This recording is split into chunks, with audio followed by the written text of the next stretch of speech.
Welcome, everyone. We'll get started in just a moment. We'll give everyone a chance to come into the room. We're glad you guys can make it today. We'll be getting started in just a moment. We have a lot of stuff to show you today. It's a really big update. Angela, I know you've been super busy working on the updates to the manual. This is, I think, more stuff than we had in version 22, actually. I think so. It's been a massive update.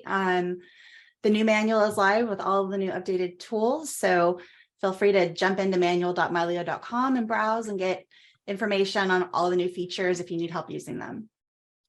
Great. Great. Well, why don't we get things underway, Angela? It looks like people are in the room and we can get started on time. Awesome. Looks like we've got people signing in from all over the place. So welcome, everyone.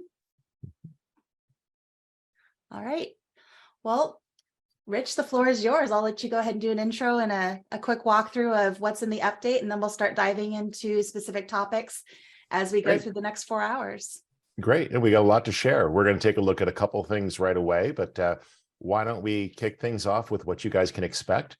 So last night we shipped an update, followed by another minor update this morning, just one little dot of the I and cross the T thing that we wanted to push out. So you might have been prompted to update twice, depending upon when you last launched Mylio. But this update has a whole bunch of stuff.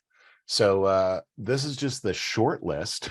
It's a pretty long short list. I know, Angela, you made lots of little subtle things. And what are a couple of your favorites that aren't actually maybe on here? I know that you were a big fan of the G key, for example. Yeah, there's some great new keyboard shortcuts. So the G key. So if you are looking at a picture in single photo view and you want to quickly get back to the grid, all you have to do is hit the G key.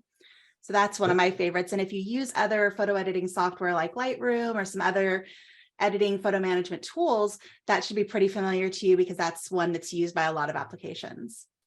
Excellent. Excellent. And there's lots of other great usability things in there. We'll take a look at a lot of things, but at the high level here, you can see that we've really focused on all areas of Mylio Photo. So for example, there are tools to help you get organized. So photo DeClutter, which we're going to take an in-depth look at in a moment, as well as quick review mode, and new flags, the reject flags that make it easier to get rid of the pictures you don't want. Those can actually be hidden. There's touch-based culling if you want to work on your mobile device, which is very cool. And the ability to hide those rejected photos, as well as a brand new Move folder tool. So just a whole bunch of improvements that are really quite cool. On the performance side, we improved networking, and we also made our background syncing utility on by default for desktop. So this is a great way to have Mylio running in the background, keeping your drives in sync. I see Harold was asking a question already about copying folders from laptop to desktop. Harold, you don't need to do that. That's what Mylio's for. So it takes care of keeping everything in sync. You should not be worried about manually transferring things between your different devices because Mylio will keep them in sync, including those XMP files that you were asking about. We did also make sure to improve the editing tools quite a bit. We've finished the round trip editing. We've added an auto color button and also improved the auto enhance. We've added levels and a vignette tool for adjusting, but not just a regular vignette tool, actual creative vignette, which we'll explore in a little bit. And some tools for working with scanned images, the ability to invert negative if you work with slides or film scans. And one of my favorite ones, just a small one, double click to reset and edit slider, just a nice little shortcut. We've also added some things for bringing in photos from Instagram.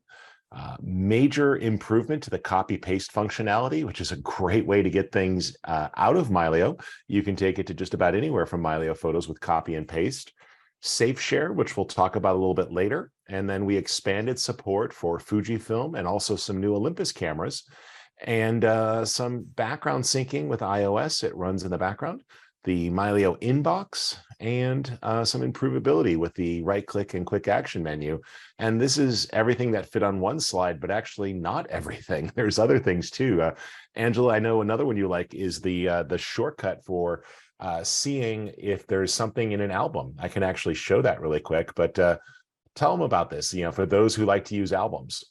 So I started seeing requests for this in the forum and in the community where people were wanting to know when they looked at a photo, what albums it was in. And even one of our users had written a script that did this for him and helped make that a bit easier. But our product team really listened and saw those requests and added a way to see which photos are in which albums right there in the info panel. And it's just very convenient to get an overview of where things are organized and to manage them. So you can, if you see that a photo has been added to an album that it doesn't belong, you can quickly remove it. And if you say, you know what, I want to also add this picture to a different album, you can click on that plus button and add it to another album. And so the cool thing about albums is you can have one picture in multiple albums. It doesn't duplicate it. It doesn't move it in your file system. It's a virtual organizing tool. And this just makes it much easier to use. Absolutely. So that's a small change, but a nice, important one that I think you guys will like. So hopefully that's helpful. All right. Well, we mentioned a big list of things. Let's actually jump into a couple of those. One of the things that Mylio Photos is great for is that ability to manage your library from really any location. I've been spending all day getting some stuff synced, and I added some new photos to my library this morning, and I've been getting them synced across all my devices. And remember, with your Mylio Photos account, you can add as many devices as you want. Angela, what do you have connected? I have two computers, a Drobo, which is an array-based USB connected device, a couple of external hard drives, my phone, my iPad.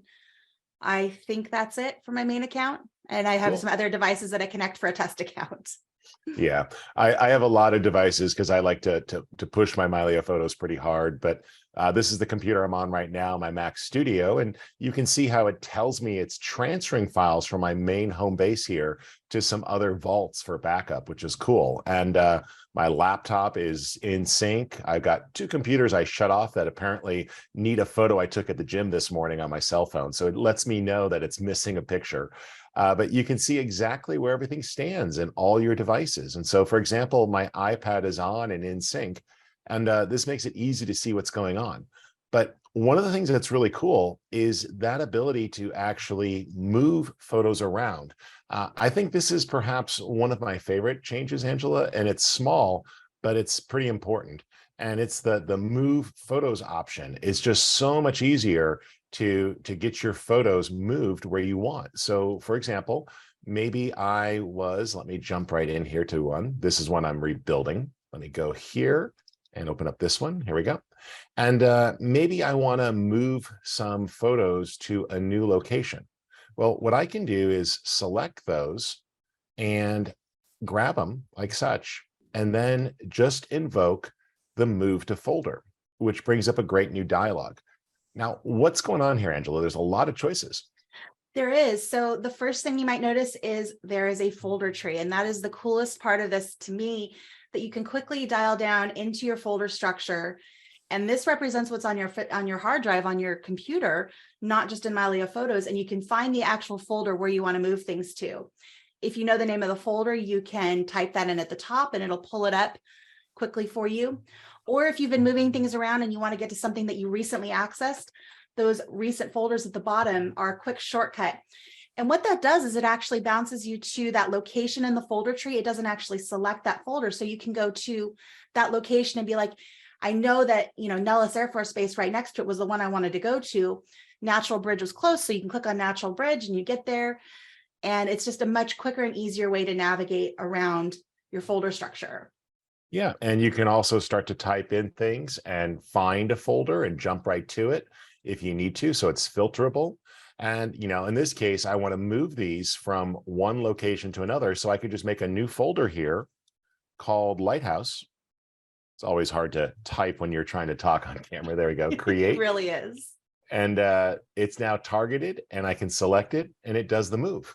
Now, I see a question from Jason. Jason, you jumped to conclusions there a little bit. It's not background sync yet.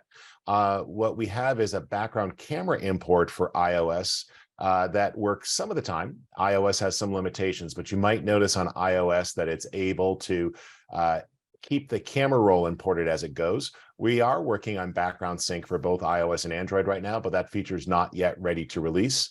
So don't worry, you haven't missed out. And we're working on both of those at the same time. So we expect them to release at the same time as well, provided that both operating systems continue to behave. So don't worry about that. Okay. All right. So here we go. And this gives us the ability to actually simply take care of things. All right. So besides that move tool, which I think is really useful, we do have the ability to also really fit a lot of stuff. So when we add our devices, remember, you can move files around. One of the things I like to point out is taking advantage of what we call smart previews. So these are surprisingly powerful, and a lot of folks don't understand their full benefit. So for example, you can shrink a terabyte of photos down to about 40 gigabytes when you go to smart previews. They're about 3 to 5% the original size of the photos, and those are fully editable. Angela, what do you do with your smart previews? They're just a great way to browse a higher quality than a thumbnail on my tablet and on my laptop when I'm away from my hard drives at home. But if I'm working on things, I like to actually have my originals with me as much as possible. Sure. You Smart can previews are download. great for kind of a preview, but I like to dig in with a higher resolution. So That's fine. I walk around with my iPad and I've got 11 terabytes of photos shrunk down to there, but they are still a 5:7 at 300 pixels per inch. So you can make prints with them or share to social media if you're on the go. And then as Angela mentioned, with the tap, it can switch right over and sync to the full quality photo. So they're good for both things pretty easily. yep. All right. So if you move the files, Harold asked, does it also move the sidecars? Yes, the XMPs are moved with it when you move those pictures. So all the XMPs that Mylio generates stay with the images when you move. All right, here's another one that I like. This one's small and subtle. It's called Photo Explorer. So Angela, have you ever forgotten where you took a picture or how to get back there or what that restaurant was? Absolutely. Absolutely. I mean, isn't that happen to everybody? You go, I know I had this great meal and I took a picture of it. Where the heck was that? Yeah. So if you got GPS data on your pictures, we now make it clickable and you could do a reverse lookup. So when you click on the icon here, you get two new features actually that are both really cool. One is you can see it on the map in Mylio. So if you ever wanted to go right from the map, right from a picture to the map in Mylio Photos, you could choose to explore the location on the map and it will jump you right to that location. You can also choose to explore it on the web itself. This is really cool because it means that with a click, you can invoke a web search. And that's great because you can go in, get driving directions, check the sunset time, make a phone call for reservations. I like to say it's a way to take memories you've already had and make new memories. So you can get right back to where you left off. It's also great if you're a photographer for location scouting. So it works very, very well. Okay. Deb, the XMP format is not a photo. The XMP is the sidecar that contains information about your photo. So that's what you have when you just have a thumbnail. So don't worry, XMP is not a file format you open, but don't keep revealing your files in Mylio. One of the things to point out when you're working with Mylio is just work with Mylio. People have this strange tendency of wanting to reveal things in the Finder or the Explorer. There's really rarely a need for that, guys. So for example, if you want to share, click the share button, and that will bring up the ability for you to share. And you can go right to your system clipboard, for example, and now you can copy and paste to any other location. You want to copy and paste to a Finder window, you could choose the unmodified original, or you could choose any file type, specify the resolution or quality that you want, specify the compression if you're making a JPEG, for example, the color space, all of it's there. And when you click, it's now on your system clipboard. And that's if you want to have precise control over the sharing. You can also just use copy and paste and switch to wherever you want and paste those files. Or you can use the share menu here and access all sorts of other types of options that you have, including popular things like email or printing or exporting. And I know they're going to show it later, but I'll just mention if you need to hand off to another editing tool, just choose open with, and you'll see all the editing applications that photo can be opened in. So you don't really want to be right-clicking and poking around your file system. That's why you have Mylio. Look at the pictures, browse the pictures, search, and then do what you need to, okay? All right, so besides that, Let's see. This is a great one. So, Angela, explain to me what happens now when Mylio doesn't launch, but when you start your computer by default. So by default, when you restart your computer or power it up, it's going to launch Mylio Photos automatically in the background and start that syncing process and keep things up to date in the background, and unobtrusively, you can continue working on other things. You don't have to have Mylio in your face and running, but it's going to go ahead and launch there at login to keep things updated. Yeah, it's like a little background utility that runs. So you might notice on your computer that you get a message that a background utility has been added. That's just Mylio Photos, so it can run in the background.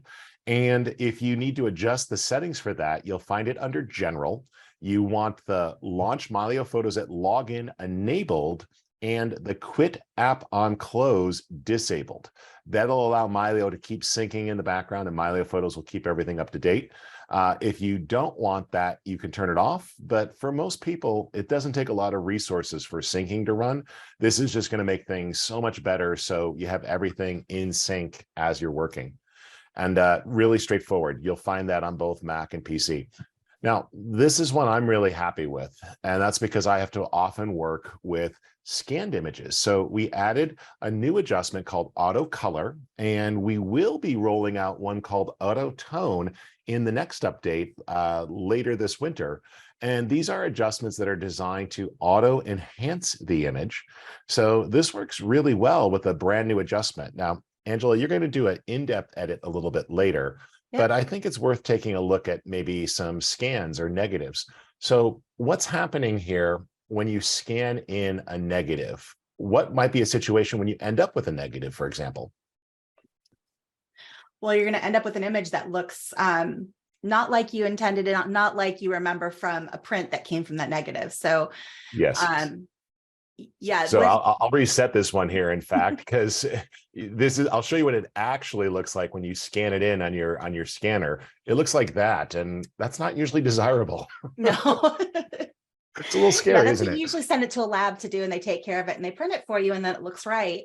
But when you scan in those negatives, this is what you're going to get. And it's a great quality image, but you need to do a little bit of tweaking to make it look like your photo that you remember.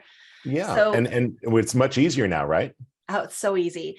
So if you go to the color section, you can choose invert. Yep. And bam, it's already better, but it still has some discoloration or a color cast to it. So now you can go down to levels and click auto. And there you go. Yep. And if you want to tweak it, you clicks. can see what it did in the red, green, and blue channel. And you can then finesse those and balance them.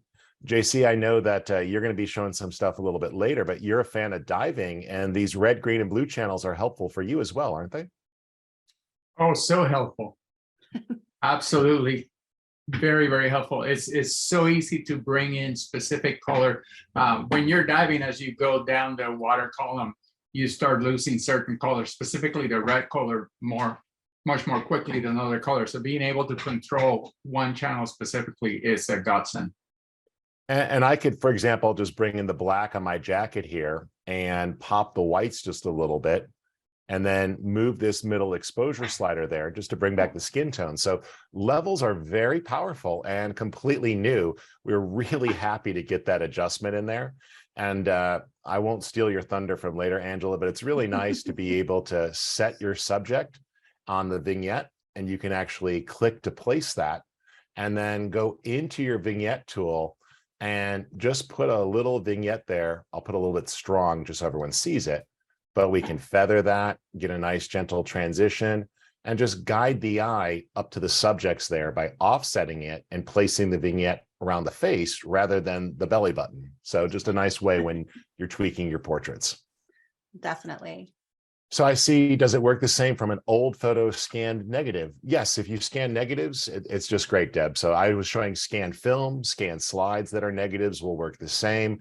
Normally your negatives would only be from an actual film or a slide source, but you might also have faded pictures, and those will also benefit from that auto tone and auto color. You can refine that very nicely and definitely bring things back. So that was specifically designed to help with scanned images, but should help across the board. Angela, tell me just a little bit about the inbox, and I think you're going to go in depth on it later. Yeah, we'll definitely talk about it more when we get into editing, but the inbox is something that's been in Mylio for a while, but it's been hidden.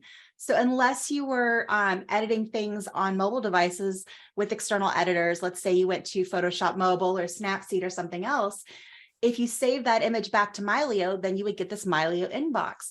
And that was one way you had to do, a process you had to go through to make it appear.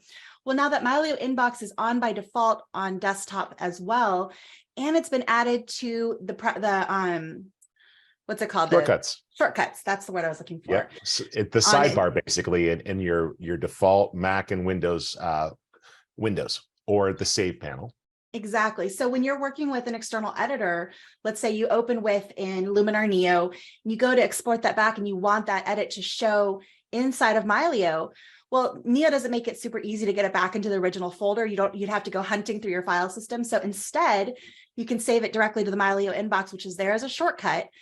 And then it goes directly back in your Mylio library. And then you can use that beautiful folder tree to get it back to the folder where it belongs if you want to, or you can just leave it in your inbox. Yep, that move to folder command is super useful because you could hunt and peck for the folder or just see it in your recent folder list and move it right back, which is great. Yes. So we really put a lot of thought to speed that up. And like you said, if you're on mobile, a lot of apps will let you tap the share button. And when you do that, that's what the Mylio Photos button is for. It actually just puts it into Mylio. It doesn't even launch Mylio. So you could just be working and then as you come across images, drop them in there, which works great. We already talked a little bit about copy and paste, but we improved it with this release. In the past, it just did links. Now it actually can do pixels, and you could pretty much copy and paste from any application that you need to. So you could take anything out of Mylio Photos and paste it into just about any app you have if that app is designed to work with pictures. So you're not going to paste it into like your system utility window or anything like that, but just about anything else. Social messaging apps, slideshows, email, even Photoshop, you could just directly paste as you need to. And with that new option there in the share menu, you have precise control over exactly what's gonna move across.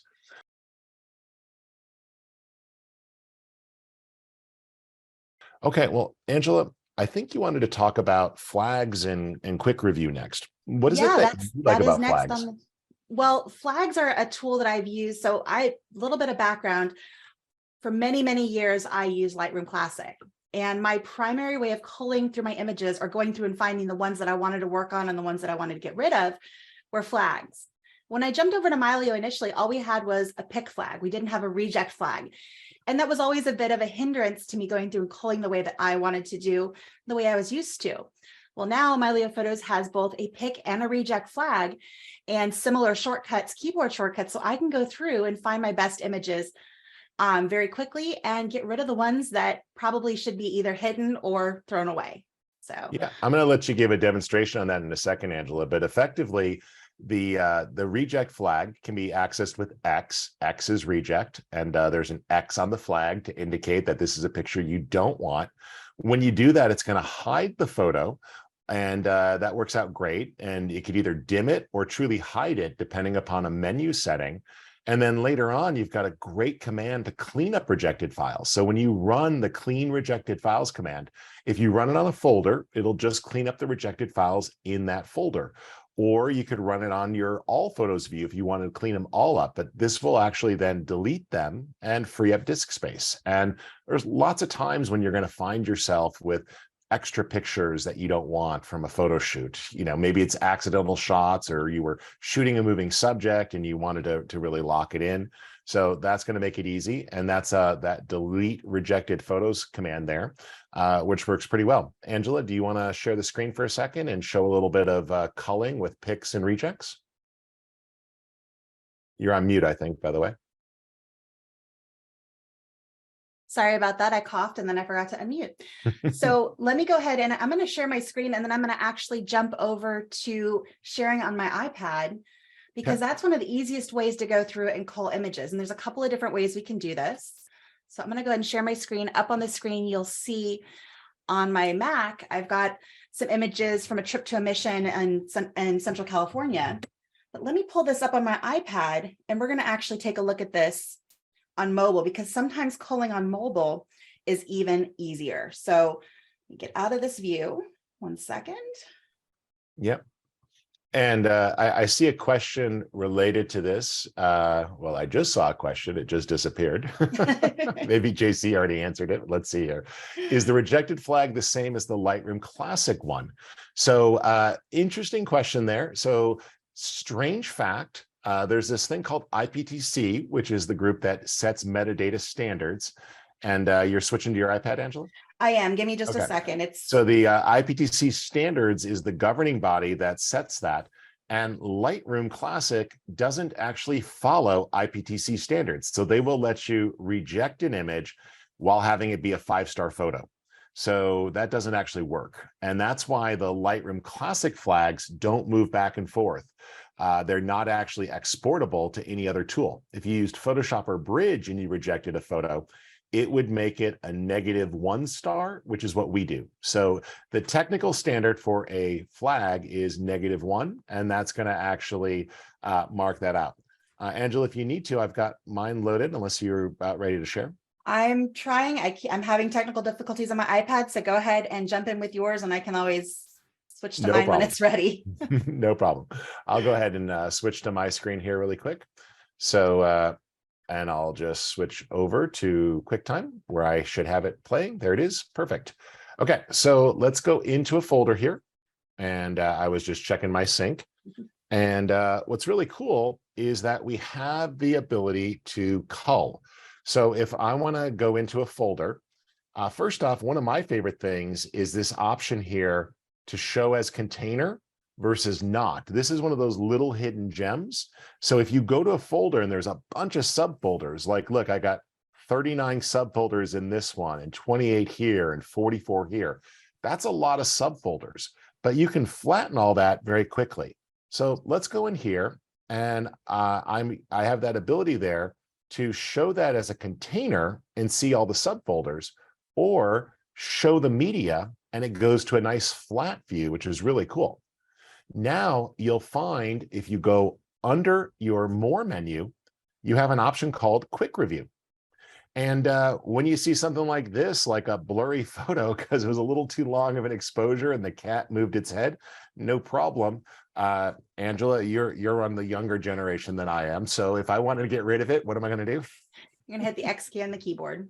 That's fine. You can hit the X key on the keyboard or tap the button, or you have the ability to swipe left and right on your touch devices. So if you swipe to the right, that means it's a keeper. And if you swipe to the left, that means it should be left behind. And you see that the image is hidden. Now, what's really cool there is when you have this mode on, by default, rejected photos are going to disappear.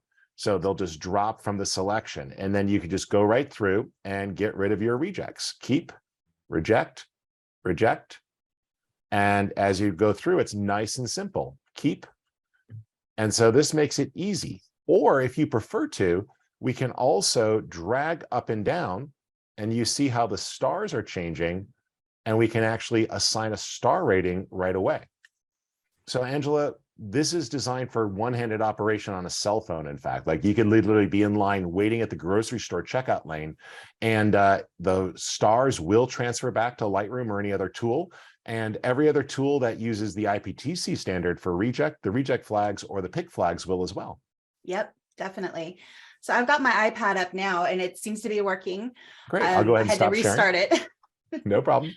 But I can go ahead and switch back to sharing my screen. All right. All right. So right now you're seeing on my screen, you've got Mylio up on my computer. And then here it is, the same folder up on my iPad. I'm going to make that bigger so hopefully everybody can see it. Make that a bit bigger. And Are like you going Rich to was show how they saying, perfectly sync? yeah, well, we can do that too. But what I like about using doing the culling on my mobile is, like Rich was saying, this is designed for a touchscreen device. It's specifically doing it on a phone or even a tablet. So whether you're sitting on the sofa or standing in line at the grocery store, you can quickly go through images and find the ones that you want to keep and get rid of. So I've got a handful here, and I'm the kind of person who shoots a lot of duplicates. And this is going to go into getting rid of burst mode images here shortly. But there's a lot of times where I have more than one picture of the same thing. And I'm sure a lot of you do the same with your captures as well. So as I'm just flipping through here in the regular view, I can scroll, I can use my finger to swipe on the right-hand side of the screen to add a pic. And that's just using my finger on the right-hand side of the picture. And I can leave that unflagged, and I can do it on the left-hand side to go ahead and add a star. So this is from any view inside of Mylio Photos. When you have an image in single photo view, you can go ahead and quickly add those ratings just by using the touch screen. If you're on a computer, you can go ahead and open up the ratings bar here, and that's going to open up those regular rating tools that you're used to. And you can always click here. So you can say a 5-star, we can give that a blue label. And right now I have auto advance off. Now, when you're looking at a regular view inside of Mylio, auto advance is off by default. If I turn this on, anytime that I go ahead and rate an item, it's going to jump to the next item so I can more quickly move through these.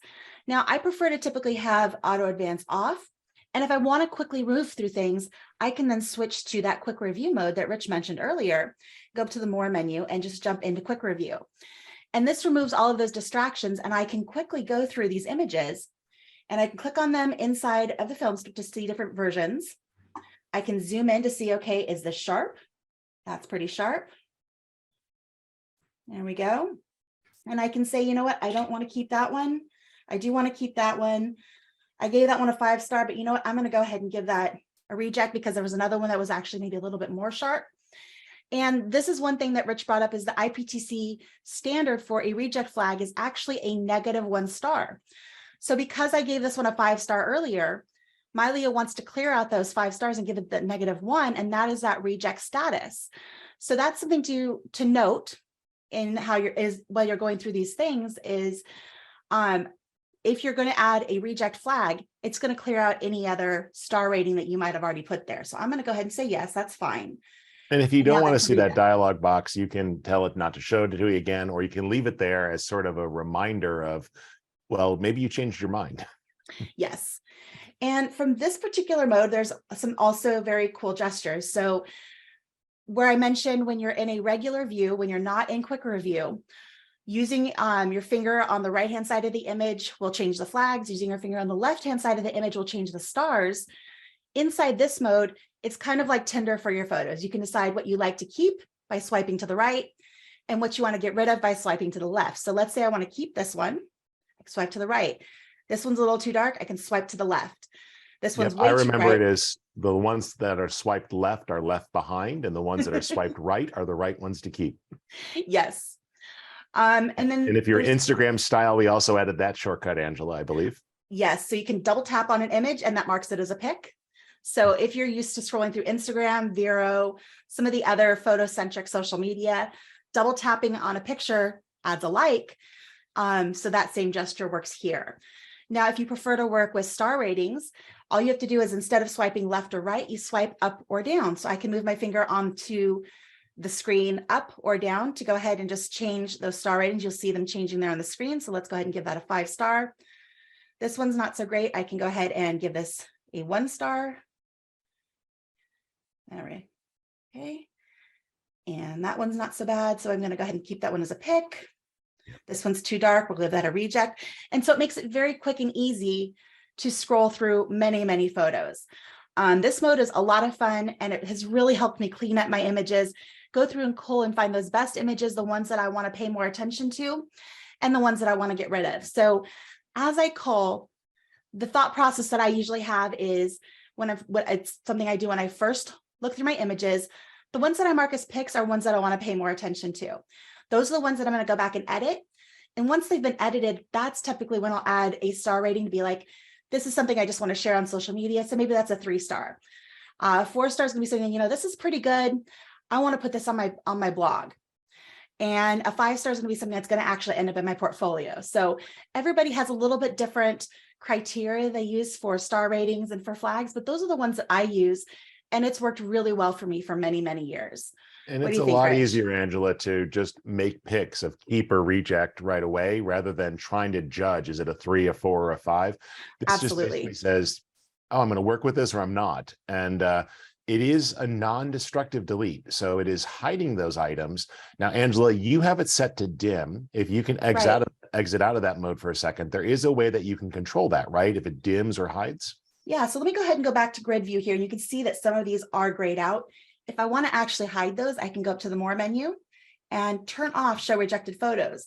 Now, all of those photos that I rejected are missing from this view, but they're not deleted. They're just hidden. I can always go back up to that more menu and turn that on to see them.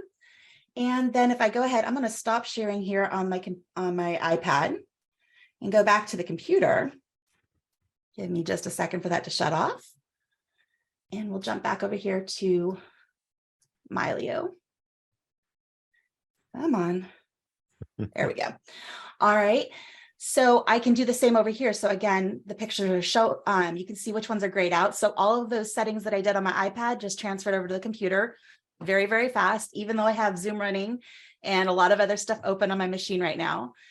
And then I can go up here and choose show rejected and turn that off.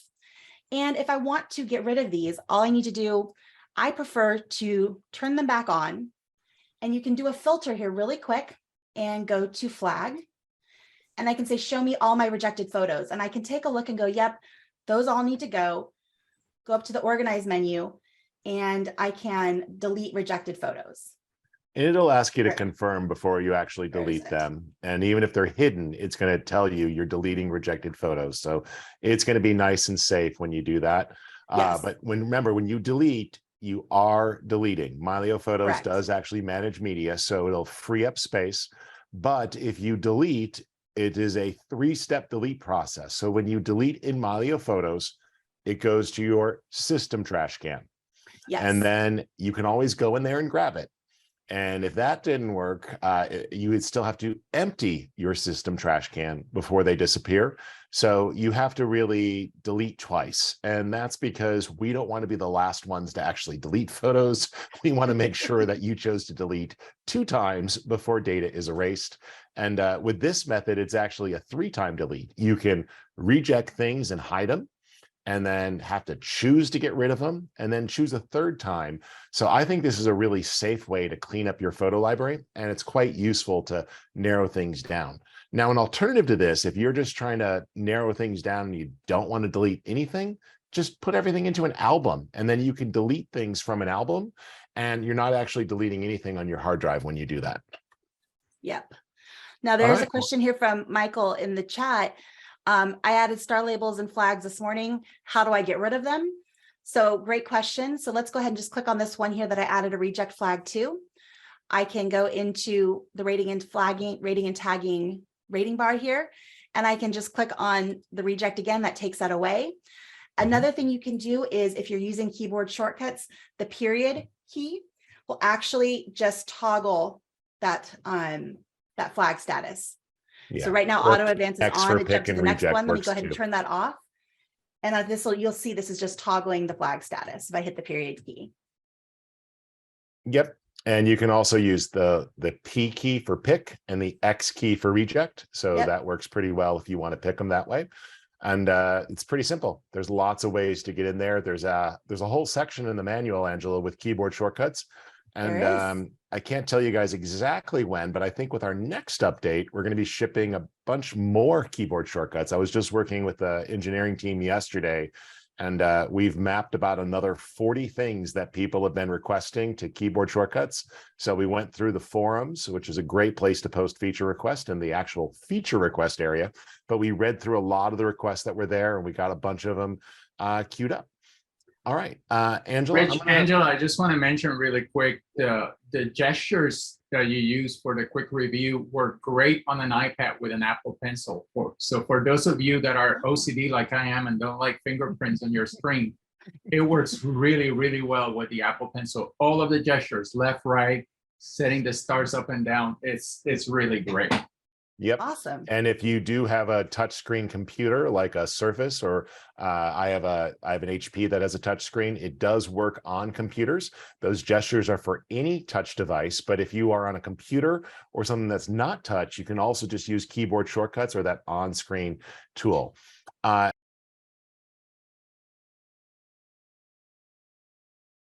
Angela, did you want to talk about the declutter tool here? I do. So one of the things that you're probably going to find new in Mylio Photos in 22.1 is our new photo declutter tool. And what this does is it's a companion to dedupe, which finds exact duplicates. This tool is meant to help you find near duplicates and is based off of the time that you took the photos. So this really targets burst mode images. And I figured the perfect opportunity to go through and clean up some images from the drag races would be to use this declutter tool. So when you're out there taking photos of car races, a lot of times you get set up and ready, you're waiting for the light to change and for the cars to go. And just as you're ready to see that light change, you sit there and you just hold down the shutter because you want to get that moment, especially here at drag races where the front end of the car lifts off the pavement. You're getting some of that steam, that smoke from the burnout of the tires, and it makes for a really, really cool shot. But it also works for cat photos and kid pictures too, Angela. Yeah. If your life isn't as exciting as Angela's. Yes, anything that's moving and you're holding down that shutter to get multiple exposures, but this is kind of an extreme example. So this was actually my first trip out to a drag strip to photograph these cars, and it was antique cars doing drag races. And you can see in this particular folder, I have over 2,000 images, and that was from one day. That was a day God that bless big memory cards. Well, I didn't have a big enough memory card. I actually, for the first time with that camera, had to switch memory cards, and then the next day ordered even bigger memory cards. So yeah, because I knew I was going to go back out to the track because it was a lot of fun. Yep. Sports, live events, anything where getting the perfect capture, like, this won't happen that much with still life photos, but when you're dealing with a moving subject, you're going to be shooting burst mode. Exactly. So let me go ahead and launch Photo Declutter, and let's clean up some of these images because you can see a lot of them are very, very similar. And as soon as these cars start to move, they're out of the frame so quickly. So I might get half a car in one shot. And I've gone through and cleaned up some of these, but there's just so many. So let's go up to the Organize menu and launch Find Similar Photos. So this is going to bring it up and take a look at my entire library. I want to narrow this down to just that one folder because going through and finding all of the similar photos in my entire library of over 100,000 photos is very daunting. So I'm going to use the filter tool. So go up here to the filter icon. But I will say, Angela, even though it is daunting, it is a great way to force yourself, like say on an airplane flight, to go through and go, wow, I got like a lot of pictures of the same thing here. It's time to clean up a little bit. Yeah, that's for sure. I like to take it in a little more manageable chunks though, because I get overwhelmed if I look at too many at once. And yeah, that's just me. So I'm going to filter to a specific folder. So I click the filter icon, choose folder, and I'm going to go to filtered folder. And we're back to this awesome tree view. And I've already narrowed it down to the folder that I want to filter and hit select. And that's going to go through and find the pictures just in this folder that are within a certain time frame. Now, these are all right now within less than a second of each other. I'm matching the aspect ratio. So if I took them in portrait or landscape mode, it's going to match the aspect ratio. It's going to match the camera. So if I was out there with multiple cameras, let's say I had one wide angle and one telephoto on two different camera bodies, it's going to match the camera all the way down to the serial number. So only the pictures that were taken with that exact same camera are going to show as a group. And some people might be on vacation with a spouse or a significant other, and you're both taking pictures and you've poured them all together. Well, you don't want your pictures being treated as time-based dupes just because you and your partner were taking pictures at the same time. Or for professionals who maybe are covering an event like a wedding where there's 2 or 3 shooters, you can have pictures with the same timestamp. So this really groups them based on the orientation and the exact camera, not just camera model, but as Angela said, down to the serial number, which is about we had a debate on that one, and serial number 1. And I'm glad for that, because there's a lot of instances that, like you said, 2 spouses with the same iPhone could be out taking pictures on the same trip. Everything goes into one folder, but you don't want to necessarily compare the same pictures you were taking from 2 different perspectives. So that helps you narrow it down even further. The within slider here lets you decide the time frame for which you took these pictures. So even with it set to 0, so less than a second, you can see that I have quite a few groupings here. Now, if I go ahead and take this within, let's say, and bring this up to 5 seconds. which I don't know about you, but the amount of time that you sit there and hold down the shutter, very rarely you're going to sit there and hold it down for more than 5 seconds at a time. Yeah, Some but people that's might, also and in there, some Angela, instances, because for example, some of us, like I do a lot of time lapse photography, and this lets me set for the interval of time lapse and then group them together. Or sometimes landscape people, when capturing something like a sunset, will set the intervalometer in their camera to take a picture every minute. And you're just letting the sun change as it sets from the tripod. yes. That way you've committed to the shot, but you're getting all the light changes, which are often quite dramatic over, say, 20-minute period. So Oh, you heck can yeah. just put the camera on autopilot. That's why we actually let you choose, I believe, and you don't need to move it, Angela. I think it goes all the way up to 2 minutes as you move the slider. So you have the ability to choose a reasonable time frame, but 5 seconds is great for most things. Yeah, for everything that I do, 5, maybe 10 seconds, but like 5 seconds pretty much covers it for me. And it also breaks it down into a chunk that's a little bit more manageable. But you Yeah, can but if see, you're a portrait shooter working with kids, you might be like doing this thing: take a picture, hey, la la la, take a picture. You're back and forth in and out from behind the camera, and you're just trying to clump them together. It works well for that. absolutely. So you can see here within 5 seconds on this particular shot, I held the shutter down. I got 16 frames. And if we just glance at these, some of them don't even fully have the car in the picture because I was set up to get it where I wanted it. And it was going to be going through that spot, not necessarily where it was when it started. So I can go through these. I'm going to double click on one of these images and I can take a look and use the arrow keys on my keyboard to move between these and take a look at the differences and compare them. So I'm going to go back to the first one here, and I know for sure this one is not a keeper. There's nothing really interesting here. The car is partially cut off. So I'm going to mark this one to delete, and I can quickly do that by hitting the space bar on the keyboard, and that marks that for deletion later. And go to the next one. Car's partially cut off. We're going to go ahead and mark that one. And I can quickly move through these until, okay, the car's fully in the frame, but it's not really doing anything interesting. Oh, it's starting to lift off a little bit there. That one's a little bit more interesting. And I can go through these just using the arrow keys on my keyboard. I kind of like this one because it's more centered in the frame, and with a little bit of touch up with editing, you can actually see the driver there. So that one's pretty cool. And so right here, I would say that's not a very intriguing picture because he's almost out of the frame. I'm going to go ahead and mark that one to delete. He's out of the frame. All of the rest of these are pretty much useless. And now it jumped to the next set. And these two, you can see I've already rated and worked with that a processed one. But you can see how I've it's gone nice through that it it. automatically switches to the next set for you when you're Yes. done with one. So you don't have to keep, it doesn't just like get stuck. It just jumps to the next group. Yeah, and I'm doing this all with my keyboard, which I love. Mouse is great, touch screen is great, but when I'm sitting at my desk, I love keyboard shortcuts because it allows me to work much, much faster. So I can go ahead and switch to the next set. You can see this is the same car that I processed here.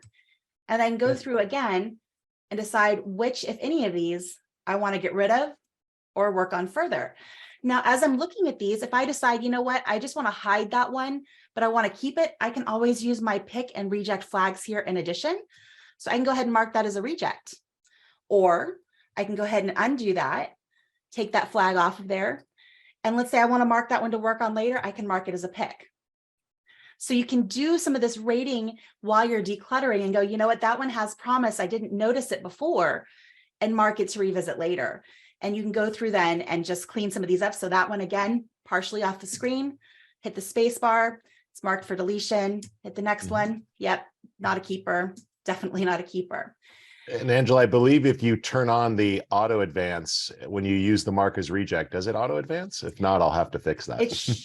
Let me give it a try here. So let's go ahead and turn You'll the find auto that under advance on. there's the auto advance switch. So I go ahead and hit pick. Yep. Cool. Yep. So auto that lets you advance kind of works. fly through all the shots. You could literally just use the right arrow key when you want to go forward, or hit the space bar for reject, go to the next one, and just keep hopping right through. Exactly. So now I can go ahead and go back, and you'll see that some of these images have been marked as, unnecessary. There's a handful there, and I can go to delete checked, and that's going to ask me, do you want to delete these 12 files? I haven't gone through the entire folder. That's going to take some time, but I can right now clean up 273 megabytes of space. And I know those are all ones because they're cut off and they're useless. I'm going to go ahead and just delete those. Yeah. And bam. And if you just did a little bit more, you would have freed up a gig on your laptop, and all that space starts to add up. So It really this is a does. great way to reclaim space, guys, and just to make sure you've got what you need and clean up what you don't. So really, really useful. That's part of the declutter tool. It's just a great way to sort of resurface where you have clutter. So we don't want to apply any sort of automatic choices here, but what we do is we automatically help you find the clutter, and then you can just plow right through it with keyboard shortcuts and clean things up. And that full screen mode works really, really well. So another option that I wanted to talk about here, I'm going to choose a different folder here really quick since we have a little bit more time on this topic. And I'm going to go to another folder and choose some birds. So birds are another opportunity where you're going to want to find, why is it not letting me filter that folder? Give me just a second. Oh, because I'm in a folder. I'm going to go back and turn off filter. Let's go back up here to organize, find similar. And this is where I want to filter. And we'll take a look at some bird photos because like the drag races, again, it's another opportunity where I'm holding down that shutter, trying to get the bird to do something interesting. And you want to be ready and capturing when that happens. So I'm going to go to folder, filtered folder, and let's go to Lindo Lake birds. Let's check that one out. And I'm not a professional bird photographer. We have Aaron on our staff, who is an amazing bird photographer. My pictures that I take of birds do not hold a candle to what he does, but I do go out and dabble from time to time and find some images. So you can see, I just sit there and hold down the shutter, hoping for something interesting.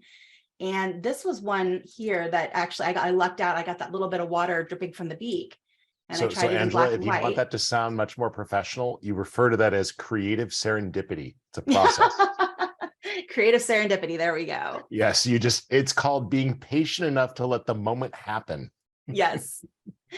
But there are, when you're out photographing birds, there's a lot of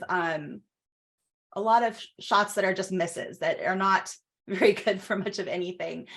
So this is another great way to clean up some of these shots that are just not that great. But with an image like this, especially when you're working with something that's highly detailed, you might want to go ahead and download originals so you can zoom in on those images. So let's go ahead and open up one of these and take a look. Right now, I am looking at the original RAW. So if I zoom in, I'm going to get a really nice detailed look to see, okay, is this in focus? Is the eye sharp? Is the beak sharp? Are the feathers looking nice and crisp? And make sure the areas of the image that I want to emphasize are actually sharp. If you're looking at a smart preview on a really big screen, you might start seeing some pixelation. So you would want to, at that point, download those RAWs to do this process. That's really only going to matter when you're looking at something that's really, really highly detailed and you want to make sure you got that eye in focus. So if you're doing portraiture and you want to make sure that not only did you get the expression, but the eye is crisp, make sure you download the original RAWs.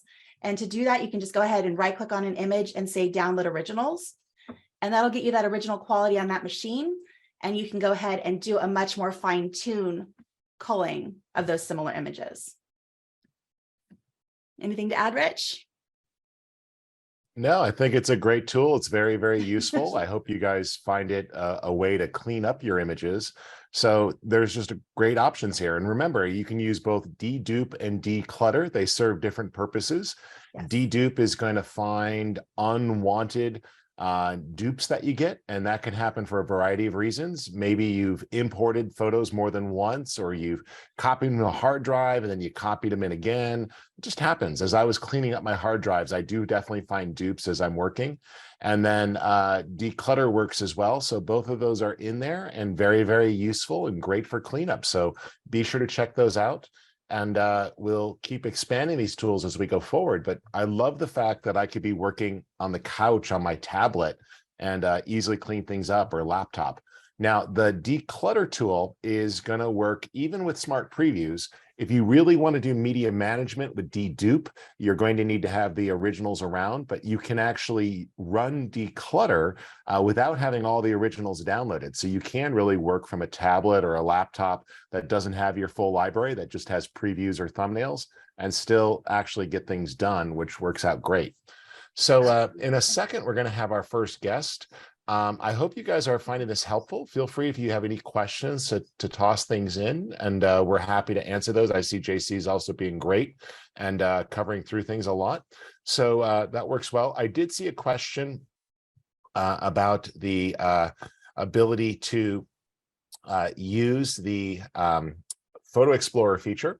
And I'll just remind you that if you're working with pictures and those pictures don't have GPS data, that's okay. You can always add it. So for example, I had the pictures here that I scanned in from my wedding, but I could actually find those pretty easily. So what I can do is if I go over to the map panel here, I could type in and find a location. So I know, for example, I can start to look for the church that we were married in. And there we go, Church of the Jesu in Milwaukee. And I click, and there it is right there, the actual church. And I could just select all these pictures. I'd already done this, but pretend I hadn't, and just drop them right into the map and click confirm. And it's going to assign that. And then later on, you can actually bring that up. So for example, I was talking with my kids the other day and they asked a question. I could tap a button and actually go explore that location on the web. Let me go ahead and invoke that there. It'll take just a second. And that would then open up a web browser and you can actually do a search. And so you can sometimes do like a Google Street View or a Google My Business and actually start to explore and look around very well and let people see what's in there, which is kind of cool. So this just gives you great flexibility to do something like that. All right. Well, Angela, I think we got our next guest ready.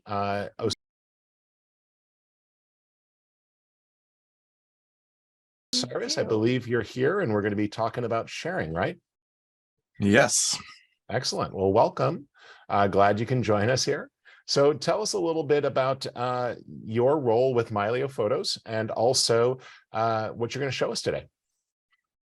Yeah, thanks. So my name's Osiris Indria, and I have been at Mylio since 2015, managing the marketing team and helping a lot with operations and how we technically deliver the things we need to make Mylio very useful and help connect everyone with the benefits that we provide with our software that we've been working on for so long. Today, I'm going to be talking about sharing specifically and some of the new ways that we've enhanced the ability to share. Excellent. And I know you actually specifically requested this feature, not that we take just employee requests, but you were a big advocate, and I'm really happy we got that in there, right? Yes. So, what we've spent a lot of the years of Mylio doing is making it easier and easier to get stuff in. And now what we're doing, now that we've made it easier to get stuff in, is start getting stuff back out, which is great. And we've done a bit of both in this release, which it's hard to talk about sharing out without also mentioning a bit of getting it back in. We've got some great features there too. Excellent. Well, I'm going to let you share your screen, but I did want to mention, if you guys hadn't seen it in the release notes yet or tried it, you can back up your pictures from Instagram very easily, which is wonderful. And that combines with Facebook backup. If you've posted video to Instagram, it will actually download those as well, and Flickr. And so you might find that through the years that you've posted things that you don't know where they went, or you posted them maybe on the go from your mobile phone. You'll also be amazed at what you'll find if you do a Google takeout and then import that into Mylio Photos. There's so many things through the years that you've put up on Google, maybe not even realized it. And these are all methods for getting things into Mylio. But Osiris, you can also share things out, which I know as one of our members of our marketing team, it's something you have to do a lot. So why don't you walk us through some of the share options that you have with Mylio? Sure. Oops, didn't mean to have this on there. There we go. So are we seeing my Mylio here? Yep. Now that I got the Zoom notification out of the way. I have my albums here. These are some photos that I've shared recently here at Mylio with some other employees. And the main place where you go to share from Mylio on desktop is this icon up here, which definitely looks like sharing out. So I'm just going to open this batch right here. Let's say I like this one, and this is something that I want to share. I can go up here, and right on top, there's a new feature here called System Clipboard. What's really cool about this is you can use all of our export controls to decide exactly what quality, how much metadata you want to include in what you share to the clipboard to make it available in another app on your desktop.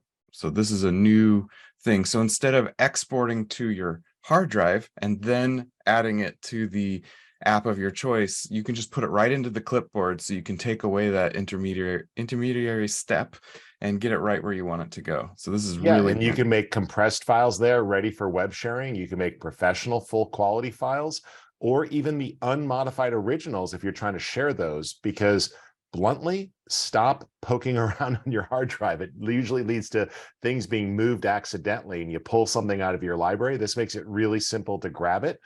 And it's also great because if the stuff isn't on your computer, let's say you had it on one device, but not on the current one you're working with, it'll actually go and fetch it and dynamically download it to your machine, making it available. So yeah, so I just grabbed the original, and you'll see that I've actually done some edits here. So an unmodified original is going to be the actual source file and not all of the Mylio edits. If I want to bake in all of the edits that I did in Mylio, that's when you would use one of these other options, which will create a new image with all of your edits baked in. So there it goes. It just created that, and it's now stored in my system clipboard. And I even have like a pages document here. I should be able to paste it in. Here we go. So this was a pretty high resolution. But even better, I can now just do copy and paste. This was mentioned earlier. So I can take another image. So this is another one that I've edited, and I can come over here and add that to the same document. So that's much faster. Yep, So just Command C and Command V, and it will allow you to copy and paste like that. The share to system shortcut preference in that share menu is precisely if you need advanced controls, but we couldn't make it easier. Copy, paste. I say this to people all the time, like, how do you do that? I'm like, just like it was a word, copy, paste. Yeah. And if you're someone who prefers mouse, copy does exist in the right click menu now. Yep. And you can actually copy and paste into albums inside of Mylio, or copy an image and paste it into a folder if you were trying to make a duplicate. Like maybe you actually wanted to media manage things, which works well. My preference for moving things around in Mylio is this little guy down here, which is Mylio clipboard. Yep. So if you want another way that I share frequently from Mylio is I actually use, so the email is one good way, but sometimes, there's a limit to what you can actually send in an email, which is usually around 3 megabytes. I know that's a little bigger nowadays, but in most of the older email protocols, 3 megabytes was the max. I use the messages a lot. So I'm on a Mac, and I can make my selections here. So since it's being viewed on a phone, there's no reason to have it that big. But I can actually create a message right here and send it to a recipient. Just type in whoever you want to send things to, and then hit send when you're done. And for those of you who are on PC, that's not an option for Windows computers, because Windows doesn't have that built into their operating system. So you might see slight differences, but email will work for the clients. AirDrop is another one that's a Mac only technology, but we do tie into that technology that's supported, but you can copy and paste. So if you were using something like Slack or Instant Messenger or any of those services, Skype, you can copy and paste right into those as well. So again, Mac only, you can use AirDrop, which is very convenient for other devices on your network, other people's phones, things like that. We can share directly to Flickr. So it gives you a nice preview. You can add a description and then post right into Flickr if you have them connected. If you don't have it connected, all I'll ask you to do is sign in, and you can store that sign-in information one time, and makes it much easier to share in the future. I actually recently did this for a memorial slideshow for my mother, so I could make it really easy to share on the web. And then there's the standard export which just allows you to save it to your computer. Now, if you're on mobile, sharing is a lot simpler. There's way more options. I don't actually have the ability to screen share mobile. Is that something you're able to do, Rich? Yeah, I should be able to. Let me try that. Rich, you'd already mentioned this before, but Mylio is now in the share sheet in a better way, so it's easier to get stuff in. But within Mylio on mobile, the share menu is a fabulous way to get things out. Yeah, let's say I wanted to share my daughter's picture from homecoming, and I can choose 2 pictures there and then just tap the share menu, and it's going to bring things up. You'll see people you've recently interacted with. So in this case, I got a bunch of Slack messages, but I could access any of the apps that I have that I've recently used, or tap more and see a list of everything that's going to work with pictures that I happen to have on my iPad or phone. Or you'll see even more choices down here, like printing them or saving them or handing off to another app or a file sharing service. If you type edit actions, you can actually control what appears within there. So you can do quite a bit, which is really awesome. So this just makes it easy to get things in and out. And again, all you have to do if you want to do a multi-select is press on the touch screen, and then you can tap on other images that you want to share and make a multi-select when you're ready to share, and then just engage the share menu and it comes up.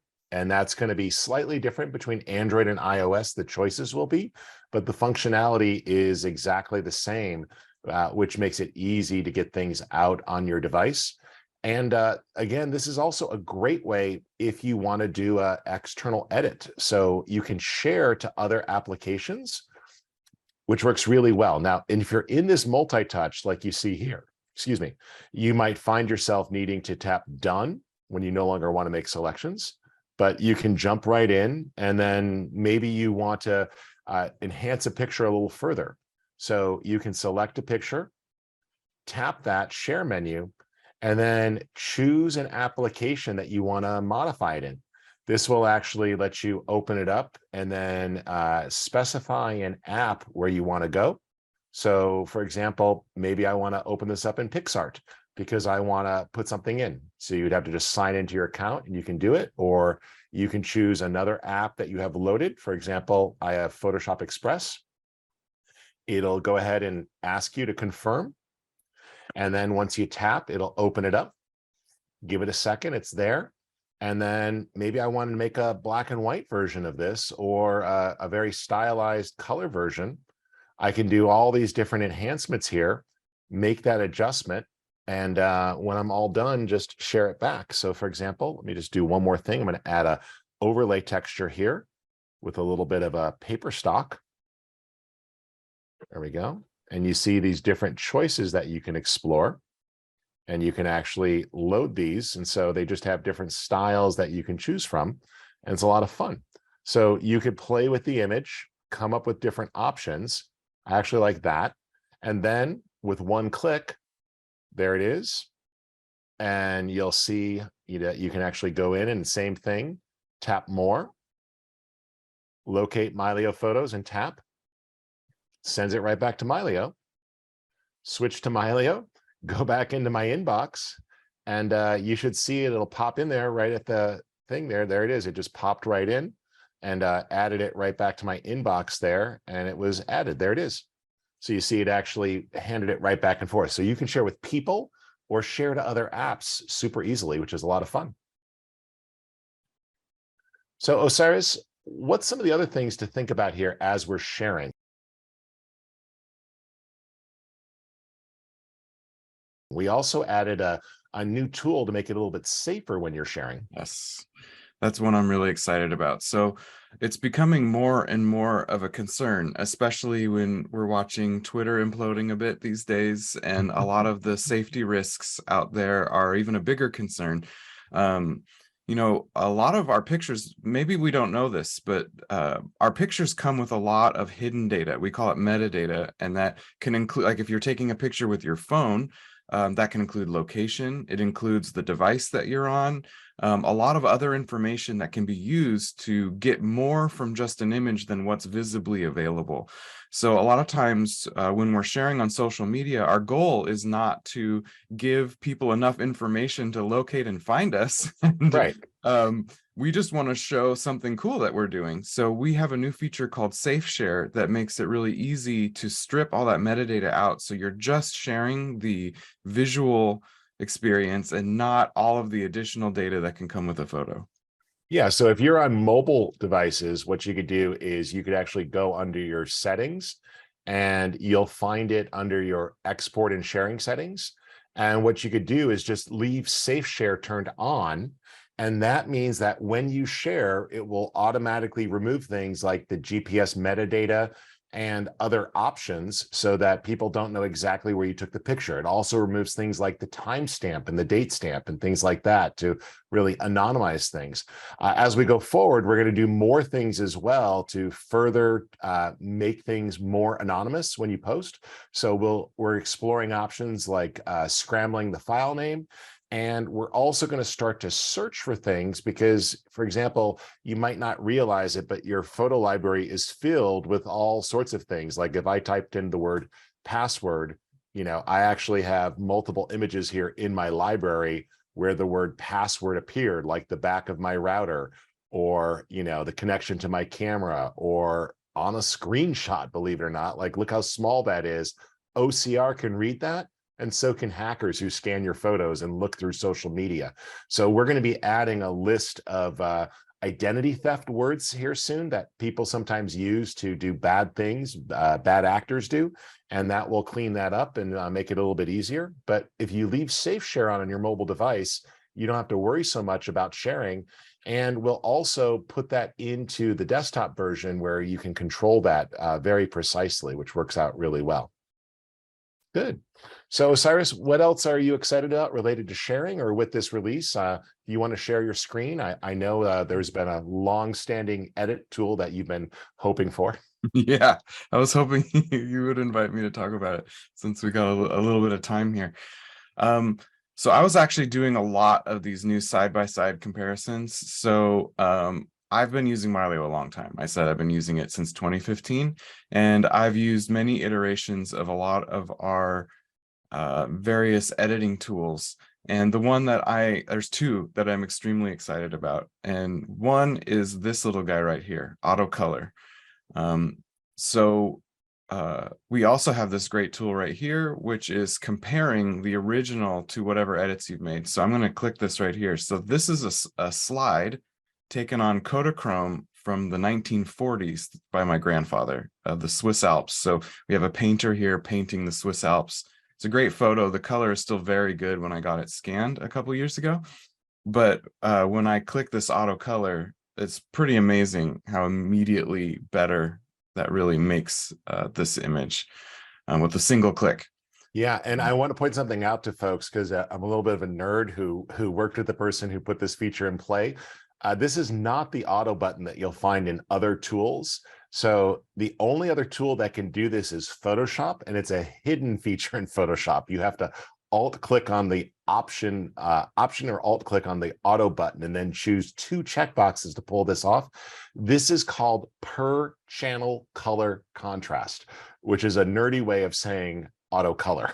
It basically looks at each color channel. And if you scroll down to the levels, Osiris, you can see that if you go all the way down to the bottom at levels, if you click on the red, green, and blue independently, you'll see that what it did is it moved the black and white point to exactly where each color channel started to rise, and then it balanced it. And so it's basically a mathematical way to get perfect color. You could, of course, still change colors subjectively, but this is pretty much perfect color from the point of view. And when you click it, it just balances out. So color cast, faded pictures, all sorts of things. So the technical name is per channel color contrast. We just figured we'd just call it auto color because it's what it does. Yeah, and this is not a new feature, but this is something I use a lot. Just as a quick tip, if you toggle on these little buttons here, it shows you where, or even mouse over them, it shows you where perfect black and perfect white are. So you can see where things might be clipping on the ends. Yep. It's a great tool for checking these out. So if you can see that there's none of that going on here. There's a little bit in the whites there, but when I use that auto button, you have a little bit of perfect black, which is fine because these are not areas of detail, but you don't have any blown out white areas here. Yeah, and you could tweak that if you click on the L for the luminosity channel. You could actually move that black slider a little bit if you needed to, or play with the shadows and highlights command to tweak those if you were concerned. But you're right, Osiris, a little bit of pure black or pure white is usually okay in an image. It's just important to note that you don't want too much, otherwise you're really crushing the details. And on this picture, this might actually benefit from our other new adjustment because you do have a clear subject here. You can kind of drive focus to it. You're gonna have to educate me on that one. Oh, sure. Go ahead down to the vignette tool. Which tool? Good. The vignette there, and click choose yes. subject and choose your painter. Yes. How did I miss vignette? Did I scroll past it? It was at the very bottom, right there. The big button, that big one that says choose subject right above. Oh, there we go. Yep. Boom. And then you can click on the painter to indicate that that's your subject, and then choose done. You have to click the done button at the bottom. You might see it scrolls past it. We got to fix that scroll. So scroll back to the vignette. We noticed that it's now resetting for some reason, but now you don't need to choose it again. You'd already done that, which is fine. So, but you can adjust your vignette controls there and go ahead and play with that. And you can see how you can drive the focus. So make it a little bit darker to begin with and adjust the size, and then we'll feather that. But see, you could really spotlight in on something and then create a nice gentle feather and back off the amount slider just a bit. And what it does is it pulls your eye where you want the subject to look. So instead of just putting a dark, heavy vignette at the edge, you could do a little gentle effect there just to guide the eye where you want it to look in a picture. I'm just showing it on and off. Yeah, just a subtle adjustment, but it's nice. It really is a good guiding view. And then you got one more photo loaded. You want to show us auto color on that, or? Sure. So this is the one I haven't done anything with. This was a lower resolution phone photo. We'll go ahead and discard. Yep. So sometimes if you have editing on in your phone, it's going to, it makes a display image, and then you have to just edit that or go back to the original when you go to edit. So that's one way that we preserve what the iPhone does. We make a display image of it. So sometimes if you open up a phone photo, it may give you a thing that it wants to remove the edits and go back to the original image. That's because we sync a display image to match exactly how your iPhone rendered the image, but it actually does that by generating a temporary JPEG. What's actually great about this, so you can see that the color, this is the original. The color corrected version is more orange, but the truth is this was a sunset picture. So the orange is actually more accurate to the moment where we caught this great rainbow on this day. Great, great. And Mike, I see a comment that you says this should be a part of the update you downloaded this morning, and you know that it's not a feature. This is definitely in the Mylio that we downloaded this morning. So double check your download or scroll around. We've been working on these features for months, and it was my job to make sure that they went out this morning. So it went out last night, and what you're seeing here is not a secret version. These are definitely in the tool. So just make sure that when you ran the update that the app wasn't running, and that way it did update. You can also find that this is the version 22.1 is what you're looking for in About Mylio to know that you're in the right one. Excellent. The other thing is if you select a single image, that tool is not available unless you're actually in the single image view, which makes it full size, and you'll see this little kind of film strip at the bottom. That's where you can see the new editing features. Excellent. Well, Osiris, thank you for joining us. And we're going to tap out here. And I believe JC is up next, and he's going to be walking us through some great options related to adding metadata to your images so they're easier to find. JC, are you ready to join us? I'm here. Great. Well, go ahead and get your camera on, and we'll spotlight you. You're currently a black square. Oh, no. So you might be there, but you're in the dark. And thank you again, my camera Osiris. turned off. So there we go. We can see it. The Yeah, lights were actually, so Matthew dark. was going to join us for this session. I don't think he's online yet, so I can do it for him. No problem. Well, why don't you take over, and I'll let you run for a little bit. And Angela, if you want to jump in, I'll go check to see if Matthew is joining us as well and make sure he has a login. And JC, welcome back. I know that, so for those of you who haven't had the chance to interact with JC, JC heads up our customer success team. So some of you may have experienced him or his team if you've ever hit a snag inside of Mylio Photos. If you never have, that's okay. JC's a nice guy. He also does webinars, and he's a diving photographer and a good photographer all around. So JC, I'm gonna step out and let you take it away. So go ahead, it's all yours. Thanks, Rich. And sounds like Matthew just messaged me that he is online, but Matthew, you're not appearing as a panelist. So I'll promote him. Double check how you joined in. Yep, I'll get it taken care of. Thank you, sir. All right, so metadata in Mylio. There's so much metadata that you can manage in Mylio and that you can edit in Mylio. And there's two different things that Matthew and I are going to cover. One is how do you edit that metadata within Mylio? But we also want to cover where does that metadata live and exist. So I'm going to switch here to, I'm going to present my screen, and I'm going to show you one of my favorite things to do with metadata, which is geotagging photos.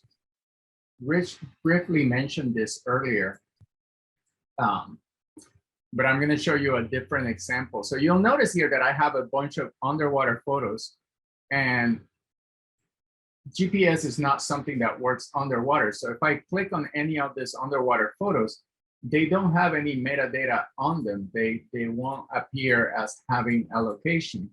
But one of the things that I do when I'm about to go on a dive is I pull up my phone and I take a photo with my phone. And if I pull up this photo here, you'll notice that there is a geotag location. There's the GPS coordinates for that photo. I took that photo right before I jumped into this dive. So now I can just go ahead and select all the different photos that I took during that dive.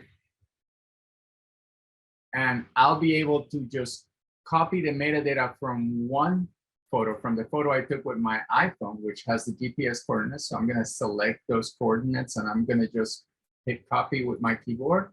You can also use the copy command here with a right mouse click. Then if I go and select all of those photos that were part of that dive, all the way up to when we're on the surface again, so up to there, I can just go ahead and paste that information. And now all of those photos are going to be geotagged. I have to enter return. Mylio is asking me, do you want to apply GPS data to 139 photos? And I'm going to say yes. So now all at once, I've applied GPS data to not only photos, but also videos. So now my videos that I took during that dive are also geotagged. That's one of the quick and easy ways that you can add more metadata to your photos using Mylio. And now if I go to my map and I type that location,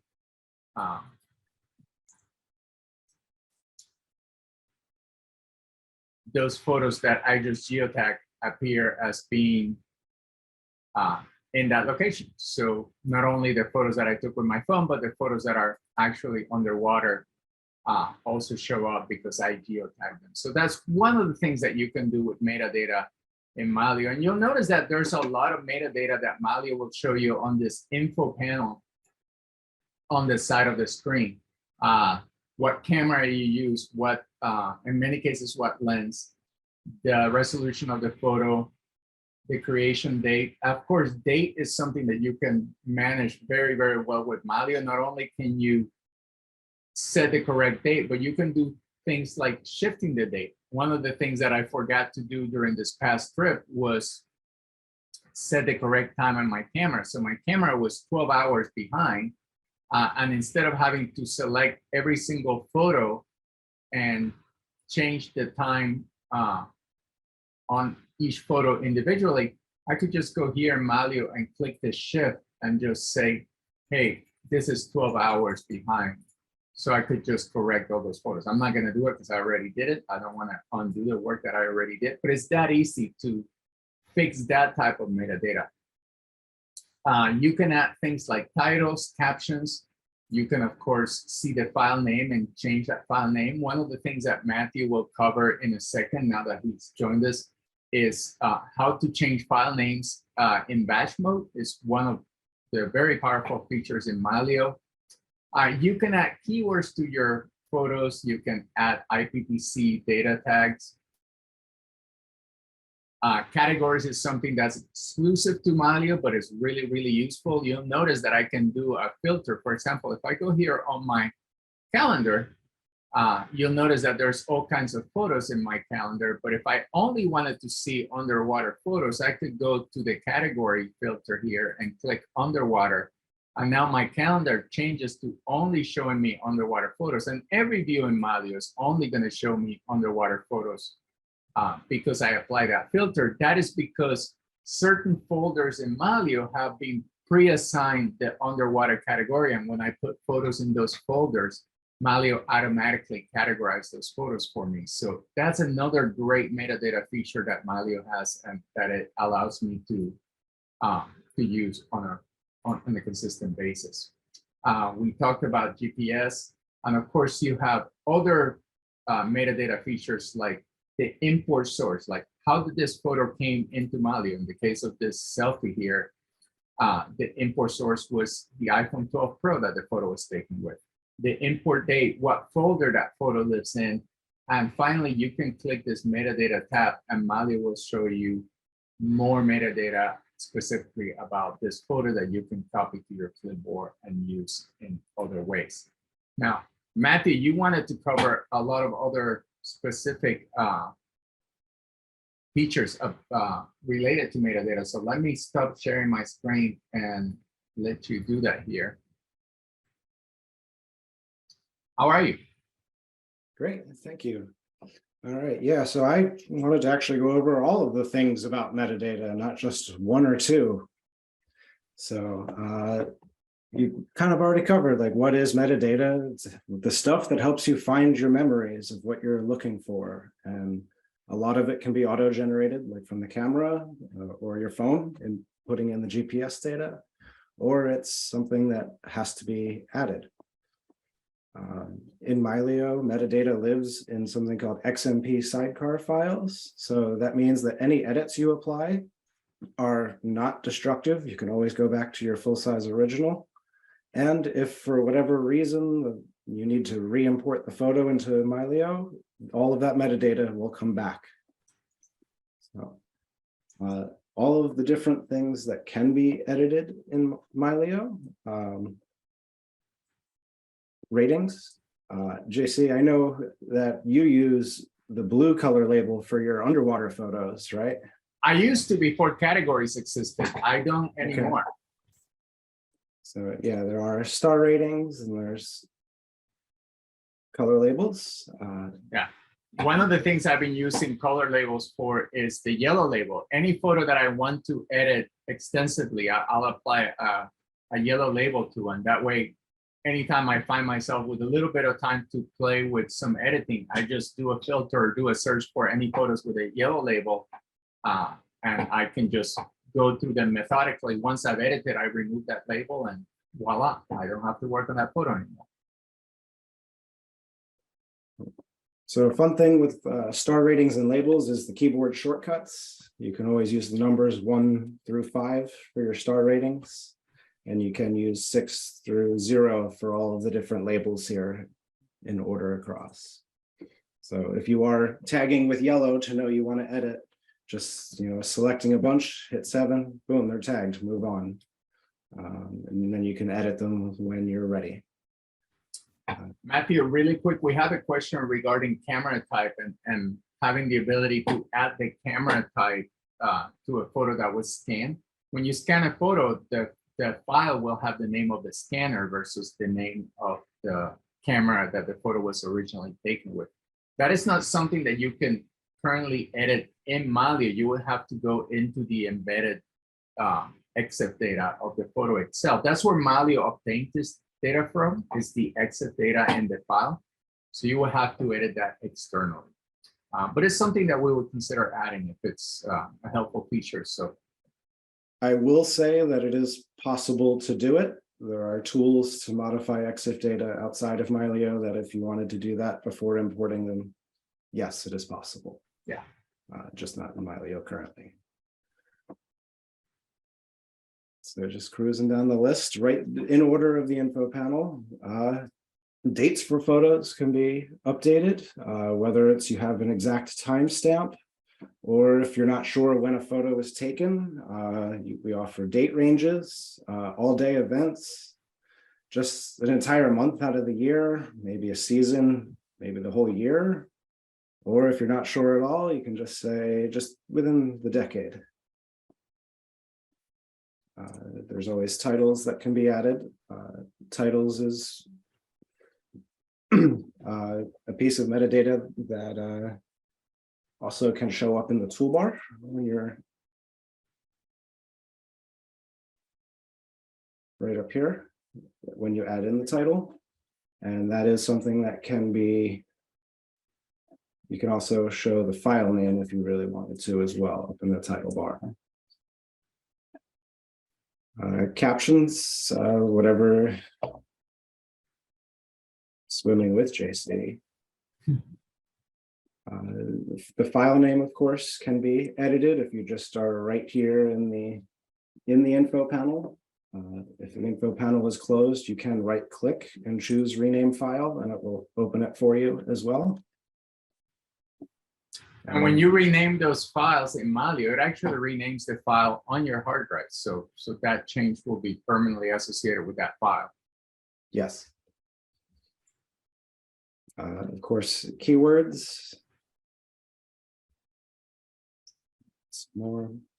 And then you touched on GPS already, adding coordinates. I wanted to go over a different method of covering those. So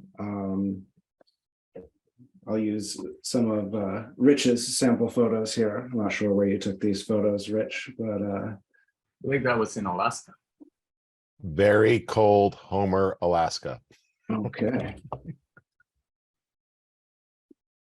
Which has 2 restaurants and a big old fish processing place. So when they're processing all the fish in the middle of winter, when it's really cold, thousands of eagles come in, which makes it really easy to take their picture. Great. So with the map open on this right panel, you can perform a search for whatever you're looking for or whatever location. And you can select multiple media and then just drag and drop them to apply the GPS. Of course, there is also JC's method that he showed you before of copying the coordinates right from the info panel and applying to multiple media. One that we skipped over was face tags. I like face tags. Everybody likes face tags. So face tagging is awesome in Mylio. So when you open up a photo, hey, there's Rich again in the sample library. You can enable or disable face tags from showing up with this little icon here. It looks like a silhouette. And just pick the name. That metadata will be re-imported. So if something were to happen and you had to re-import files, all of this metadata does come back. It's not just saved in the Mylio catalog somewhere. And then the last piece of metadata is edits. I think we've had a pretty comprehensive list of all the different editing tools available in the new version. But one thing about edits is if you would like for them to be, you have to export to bake them into the image. They are stored separate from the image itself. It kind of goes back to that concept of being non-destructive, so you can always have your original unmodified file. And Matthew, that's a good segue to talk about where Mylio keeps a lot of this metadata, because specifically talking about non-destructive editing and how Mylio can display the edits that we did on an image on any device that you use Mylio on, but the original image remains untouched. So what is it that Mylio is moving around to sync that metadata? Mylio is syncing the data in the XMP sidecar file. So I'll kind of go back here in the info panel. When you look at the file name, Mylio will list the files that make this up. In this case, it's an Olympus RAW and the XMP data that has been added to it. So when you perform an edit, Mylio doesn't have to sync over the 13 megabyte file. Mylio can sync over a much smaller XMP file, which makes it very fast. One of my favorite things to do is perform an edit on my iPad and then look on my computer, and within just a second, it's right there. Yeah. So metadata allows for you to do a couple different things. One, find your memories, but two, you can use it to help get more organized. So Mylio has some tools where you can rename files based on the metadata. And you can also reorganize some of your folders based on metadata. So if you have multiple files selected and you want to rename them based on your metadata, you can right-click and choose Rename Files. And Mylio gives you a couple different options. We have some pre-selected options, which is just type in a prefix and we'll append a number, a sequence of numbers to the end. Or you can start adding in like year, month, day, and then the sequence number, or maybe just year, month, or you want to know what the camera is. If you're renaming and you want to check out the custom options, things can get pretty intense here. So all of the metadata that would be available would be things like weekday names, month names, camera serial number. If you wanted to put in the current data, not just the metadata for the photo itself, one of the options that I use very frequently is the lowercase o, which is keep the file name that's already there, but add some more things to it. So this is one where I would recommend trying it out on some sample things before you find the one that fits what you're looking for. But also remember that you can rerun this tool, either if you've updated metadata on the file, like you have a scanned photo and the date is the date it was scanned, not the date that it actually was. So after you've changed the date in Mylio, you can rerun the rename file and it will change the name to match the new date. So that also. Matthew, couple of questions we have before we run out of time on this segment. One is the difference between keywords and categories. That's a really good question. You want to cover that? Sure, I will try my best to. Okay, so keywords are something that is applied to each photo as EXIF data.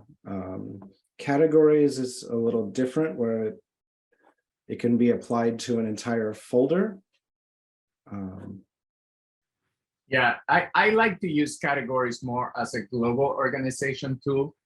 Categories is something that's exclusive to Mylio. So if it's metadata that you want to use with other applications, you probably don't want to use category. You want to use a keyword because the keywords can be written back into the actual file and can be seen by other applications. I use keywords when I'm doing something very specific for a file. So for example, I might use a category of fish, but if I want the specific fish like tuna or salmon, I'll use a category for that level of specificity. Categories are really great in that they can be automatically applied by Mylio based on where the photo lives, like Matthew was explaining. So you can apply a photo to a top level folder. Say, if you go in the library there and go to the trips, Matthew, Trips. You'll notice that the trips folder has the category travel already associated with it. So any subfolder within that folder is going to inherit that category. And this is how you can assign the same category to a lot of photos at once. So one example I gave earlier is the underwater category. If you double click there on the Galapagos strip, you'll notice that there's two folders there. One is for land photos, one is for underwater photos. But both of these folders already inherited the travel category from their parent folder, but the underwater folder has the additional category of underwater assigned to it. And that's how categories are used within Mylio. You can assign categories to a folder, you can assign categories to an event. You can have up to 50 different categories, and you can edit those categories and have them color coded so that in your calendar view, they show different categories showing different colors. Keywords, on the other hand, are much more specific, and you would have to add those keywords to every single photo individually. Of course, you can select multiple photos and add the same keyword to all of them at once, but you cannot select a folder or a container like an event and assign keywords to all the photos within it. So those are some of the main differences. All right. And one more question before we move to the next subject, which is one near and dear to everyone about syncing, is Jackie was saying when she renames a group of files, Mylio appends a -n to the name, but Windows instead uses parentheses. And Matthew, have you seen this? Do you have any? That would be renaming within like File Explorer. Yes, I've noticed in Windows when you select rename and then they all have the same name. Windows will put parentheses 1, 2, 3. So Jackie, what you might want to do is you might want to have Mylio do the renaming versus having the renaming done with the OS. All right.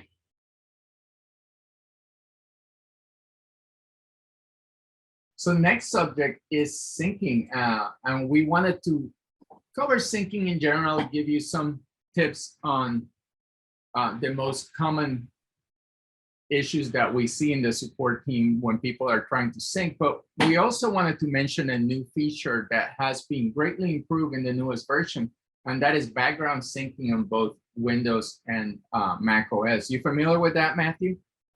No, this is new to me. Oh, you don't even know. So yeah, we had background syncing before, but it has been greatly enhanced, and the network stack that we use has been really improved. So background syncing in both Mac OS and Windows OS works much, much better than it did in the past. So something to look forward to. Just make sure that if you want to completely quit Mylio and not have it sync in the background, you have to completely exit the application. So let's talk about syncing a little bit, Matthew. You want to give us your top 3 or 5 tips on syncing and how syncing works?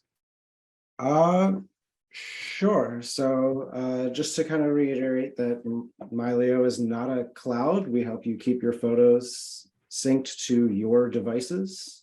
So that would be your computers, your external hard drives and NAS and all iPads. You can get 1 terabyte iPad, so you could store all your full-size originals on there if you wanted to. To protect yourself from data loss, a 3-2-1 recovery strategy, which would be 3 copies of your data on at least 2 different mediums. And if you can, store one of them in a separate physical location.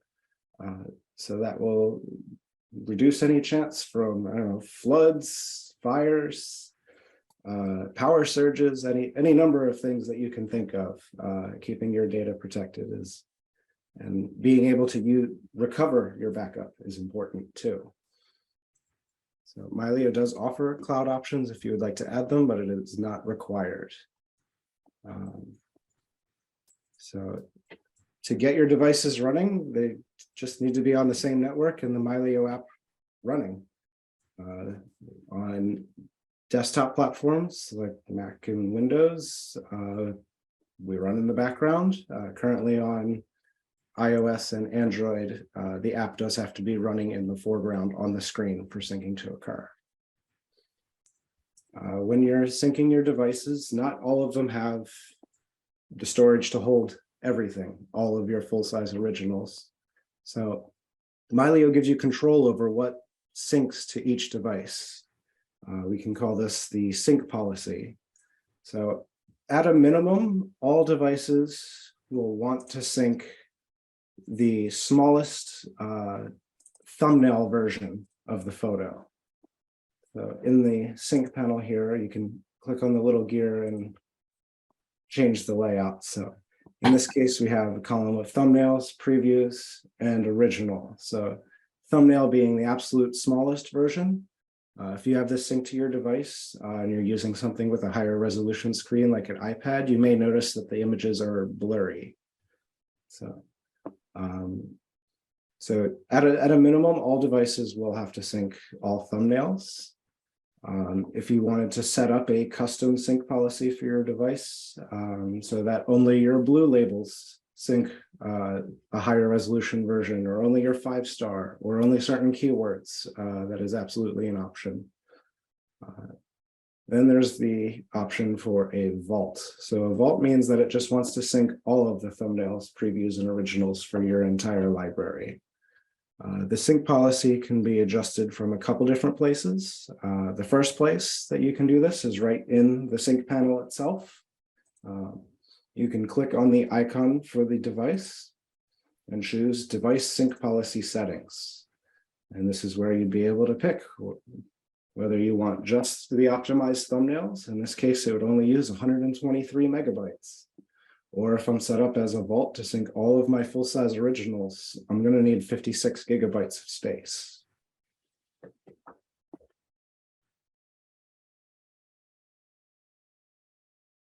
One other thing that we see very frequently with sync issues as the support team is if a device is too full to sync. Yeah, that's a very common problem. Yeah, so Mylio has a setting here for minimum free space. So this is a way to make sure that your hard drive doesn't fill up, and not just because of Mylio. So if you were in the device settings here in the minimum free space, it's automatically managed, it's turned on by default, but you can turn it off and use this slider. In this particular case, my computer only has 13 gigabytes left. So if this slider were anywhere higher than that, then Mylio will give a notification that says disk storage is full. This is important because this also relates to any attached devices. So if you have a USB drive plugged into your computer, but the computer is too full to sync, the USB drive will also not be able to sync because the computer is the host for it. Yeah, and Matthew, that's really important because sometimes people say, well, my hard drive has plenty of space. Why can it sync? Well, the file is moving from likely a network connected device like your phone, right? Well, your phone cannot send a file directly to a hard drive via the network. It first has to send it to the computer, and then the computer puts it in that hard drive. So if that computer internal drive is full and it doesn't have any kind of cache space to cache that file and move it to the hard drive, synchronization can't happen. So something to keep an eye on is how much space you have on your internal hard drive on your computer. And it's something that's going to affect performance, not just with Mylio, but with really any other application. So always keep the internal hard drive on your computer not fully full. Manage that space and keep it empty enough that applications like Mylio can move files through it efficiently. So the last thing that I have written here at the bottom is Mac OS permissions. I ran into this personally myself. Mac OS does ask for permissions for USB drives. I was having issues having one sync, and I had to check and make sure that Mylio actually had permission to use it. Yeah, and this is something that often happens when you upgrade your Mac OS operating system. There are times that an upgrade to the operating system will remove or change certain permissions. So if you find out that if you recently did an OS upgrade and you find out that Mylio is no longer syncing, go to the security and privacy settings and check the permissions for files and folders and make sure that Mylio is still able to have access to those removable volumes like your USB drives or other devices that are connected to your computer. Matthew, you mentioned that there was more than one place to set up, to change the settings, one being the sync panel. You want to show us the other place? Sure, yes, the dashboard. So in the dashboard view, if you open up devices, you'll have your full device list. If you click on the device itself, there is a device quality section where you will be presented with an extremely similar looking menu where you can adjust the sync policy and apply any customizations that you would like to apply, and then make sure you hit the blue button to apply them. Thank you very much. Now, this brings up another issue that sometimes people encounter, which is lost originals or unprotected files. Sometimes people see that their files are not finishing synchronization, and it might be because they are lost originals. You want to explain what a lost original is and how that might happen? A lost original in Mylio means that Mylio has a catalog entry saying that the media existed. There may be a thumbnail or preview, but the full-size original is not found on any device any longer. So if it doesn't exist, Mylio can't synchronize it, right? Correct. So in this case, it looks like it's the sample library, or hey, I think that's David photo. So yeah, so the reasons that they happen the most is it's a photo you took with your phone and you opened up Mylio and the photo imported but didn't sync to any other device. And then you opened up the Photos app and you're like, I don't want this photo, and you just delete it. Screenshots are the #1 offender for sure. Yeah, I do that all the time when I'm at the grocery store and I take a photo of the item that my wife sent me to purchase, right? I'm like, is this what you want?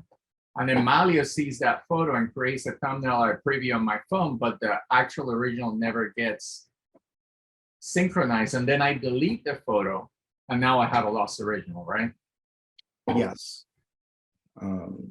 So these are photos where really most of the time they are meant to be deleted anyway, so you can just delete them.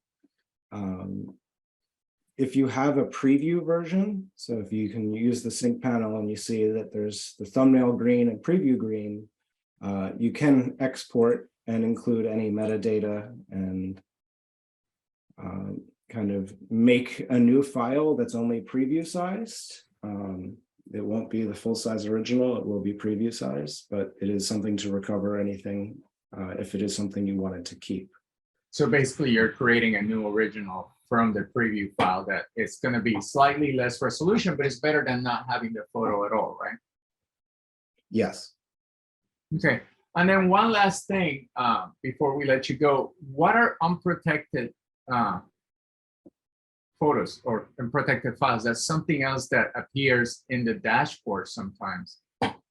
An unprotected file is any full-size original that is not synced to all Vault devices. The keyword there being all of your Vault devices, right? All of the Vault devices. So is this one even on one of my USB drives right now?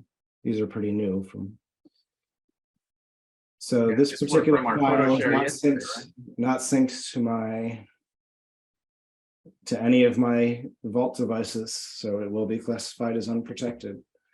Even if it was synced to 3 of these, but not the 4th, then that also would be an unprotected file. So yeah, this happens to me often. One of my Vaults is a drive that I actually keep offline most of the time. It's an external hard drive that I synchronize about once a week.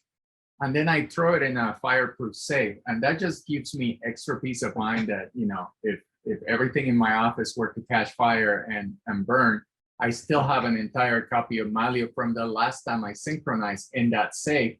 But of course, that vault is offline for a week at a time. So oftentimes Mylio will tell me that my files are unprotected. And it's simply because they might be on my 3 other vaults, but they haven't been synchronized to that last final vault. So Mylio is still warning you that the file is not fully protected because it's not in all of your vaults. All right. Well, thank you, Matthew. That was really helpful. A lot of information about metadata, a lot of information about synchronization and how to keep your files organized. I believe that the next section is going to be about editing, and there's a lot of changes in this section, a lot of really exciting things happening.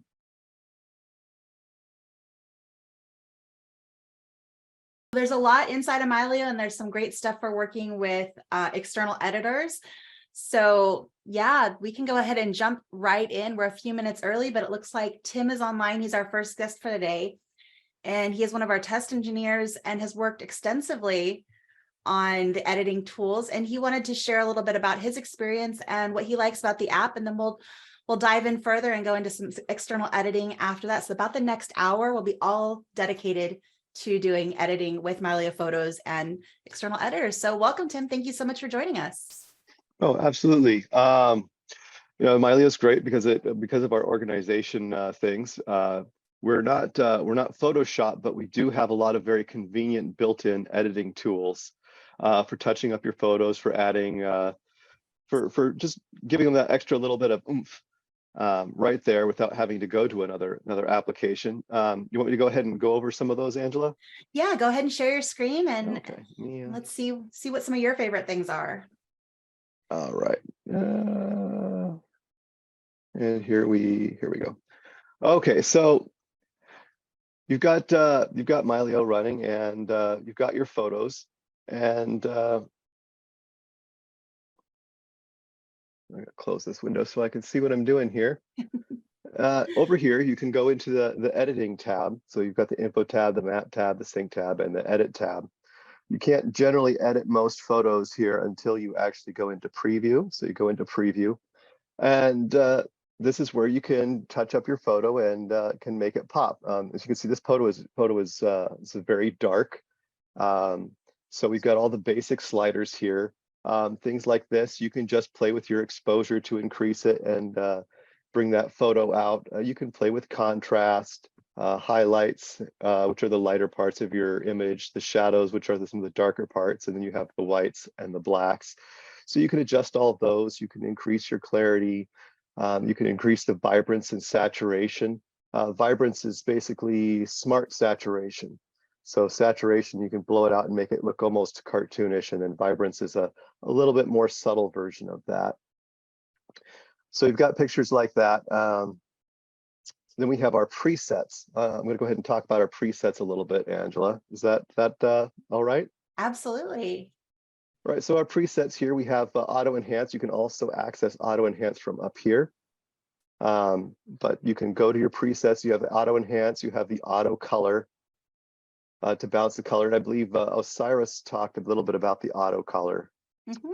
Was it? Yeah, it was Osiris? Yeah, it's talked I about think the auto Rich did color. a little bit too. It's one of our new tools, and it ties in with the levels. Which yeah, is we'll talk. Yeah, great. I'll get to levels in a little bit if that works. Of course. Yep. So that does color balancing by color channel, which is really cool and pretty technical. And then we have all of your preset filters here. Your Mylio comes with several preset filters. So if you want to play with colors, these are typical filters. One of the cool things we do here at Mylio is you can actually make your own filters if you want to play with it. You can adjust these sliders however you so choose to do. And then once you have done that, you can actually add that to your existing presets. And then you can choose which of those you want to adjust. If you want to have all of the sliders you've just edited, the ones you just changed.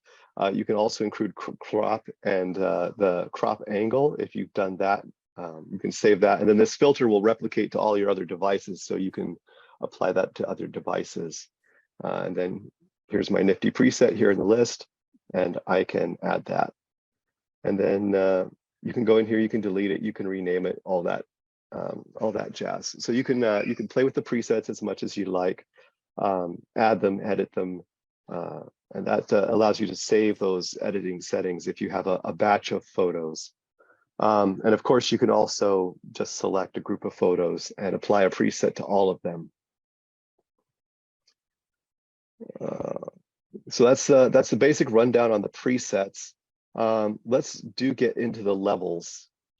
So this the levels tool is basically, it's a histogram, and if to read a histogram, you can look at it as all of your dark blues are down here on the left end of the image, and fading up into your medium blues and greens and reds, and at the top are your bright reds and greens and blues.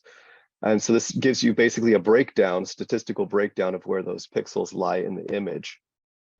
So the histogram will tell you that. We have two histograms. We have the light levels histogram, and we have the general histogram up here. This is the more basic version here. And you can see that we've got a lot of dark blues in this image, and we have a lot of bright reds and bright greens in this image. This thing that's popping here is telling you where the image is blown out. All these whites here are basically indistinguishable. There's a lot of white variation in there. There's off whites, there's almost whites, there's pure white, but it all comes out visually as pure white, because that's all clipped out because it's too bright. And the same thing with the darks. There's a lot of almost blacks, dark grays, very blacks in here, but they all muddy into the same black. And we can adjust that. We can adjust that as we play with the image settings. You can usually play with exposure. Now we're making everything dark, so everything is becoming a very dark, or everything's becoming very bright, and you want to balance that out to give your image a nice pop. You can play with contrast to smush those together or draw them out, and you can do that with the levels tool. It's really great because you can do that by individual color channel. So if I wanted to, say, brighten up these blues up here, I can change where the blues come across in the image. And I can change the, how to explain this? This is sort of the midpoint, the fluxion point between where medium blue is in the image. So you can play with these, like the color cast and the white balance of the image as well. It's just kind of changing that transition point from where dark goes to light. For the blue channel only. Right. And you can do that individually for the green channel. You can do that individually for the red channel. A tip for a lot of Mylio users, these boxes are editable. You can just type in there whatever you want. And that also goes for these ones here. You can just type in a value that you want and press enter or return, and it will automatically do that for you. That's a quick professional tip if you have a specific value in mind. And then of course you can just use the values, the sliders. And then you have the overall light level for the image. So you can adjust that to make it stand out. And of course, auto for the easy go-to fix. And auto does a great job of bringing in the light levels for each color channel and just kind of balancing things out. But you can always go into each individual channel and adjust them and to tweak it to your liking. And then if you move a slider, you can, this is new to this version, you can double click on the handle of a slider to reset it for most of the sliders in the edit tool. So it'll take it back to its default value. That's actually not working here. It doesn't work on levels. It works on the regular, like the tone and the color ones. Yeah, there it is.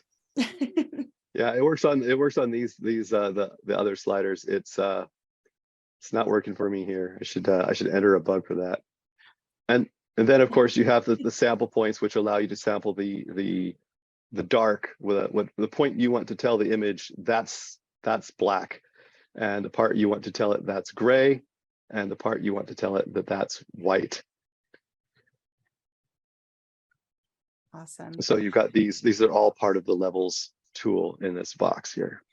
Now, you mentioned earlier the clipping warnings that you were getting when you moused over those areas in the histogram. If you want to quickly toggle those on and off while you're working with other tools, you can just hit the J key on the keyboard to turn them on and off, which is really helpful. So that way you make sure you're not losing detail in an important area of the photo. Yeah, so But that's if you want to go for a high contrast look and that's the look you want, that's awesome too. that is not the look I want. There we go. Let's get some auto color in there. All right. Perfect. So those are the basic sliders. We also have the vignette tool. And for the vignette tool, I'm going to pick a different image here. Oh, let's do this one. This one's a nice one. All right, so you've got the vignette tool, and you can choose where you want that to be. I'm going to focus right here on this group of people. Right about there is about the center of them, and you can change how much vignette. You can do the white vignette or the black vignette by choosing the amount, the size of it, how big you want it to be, and how quickly you want it to fade in or out. Zero feather it's instant transition. And of course, the more gradual you want it, the larger the feather. And then we can change the shape of it a little bit, how round you want it to be. Let me make that a little bit more obvious there. There we go, sort of. And then you can rotate that vignette around. And we're going to make that a very strong vignette and make it very tight. And then we're going to feather it a little bit. Vignette is such a great, it's a creative tool, and it all, it can help. You can do creative effects with it, and you can also use it as a relighting tool to really guide the viewer to where you want them to look in an image. So if, obviously the group of people here is the focus, you want to bring the eye in this, that should be the brightest part of the image, and darkening down the edges around that really helps make that happen. Yeah, so this whole image makes these people very much pop. Just the way the arch frames them, and then with the vignette tool, all the color is right in the middle of the image, so it really draws the eye right there. Which, if that's the effect you're going for, that's one great way to do it.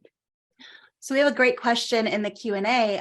Gregory asks, when you've made adjustments in Mylio, what if you want to go to another editing program? Can you take those edits with you? And the answer is absolutely yes. We'll talk about working with external editors here in a little while, but you can choose to, when you open an external editor, to use the raw image that's untouched, or you can create an exported image with your Mylio adjustments. So that's another great option that we have in 22.1. You can have it both ways. Yes, that's exactly right. Yep, and one of the great things about the Mylio edits is that we're actually not editing your photo. These edits are all going into an XMP file. So your original file is totally unchanged. These are non-destructive edits, and we're just applying basically filters on top of your image. So none of the information in your photo is lost. Yeah, that's an excellent point. Yeah, so typically if you do export in an external program, those are baked in, and but that's a copy of your image. Right, your original is still protected. Your original is still protected with the full original colors and the original balance. Awesome. We also have the sharpen, noise reduction, if you want to have a noisy image. And you can also copy edits. You just copy edits and move them to a new image. There you go. So that if you have images that are similar, you want to apply similar edits to them, you can also copy them. That's also a thing. We also have the, I'm going to do the red eye tool here and show some of those tools. Especially for older camera photos, red eye is often a problem. Scanned photos. So we have a red eye removal tool. It's pretty simple. You go into red eye removal.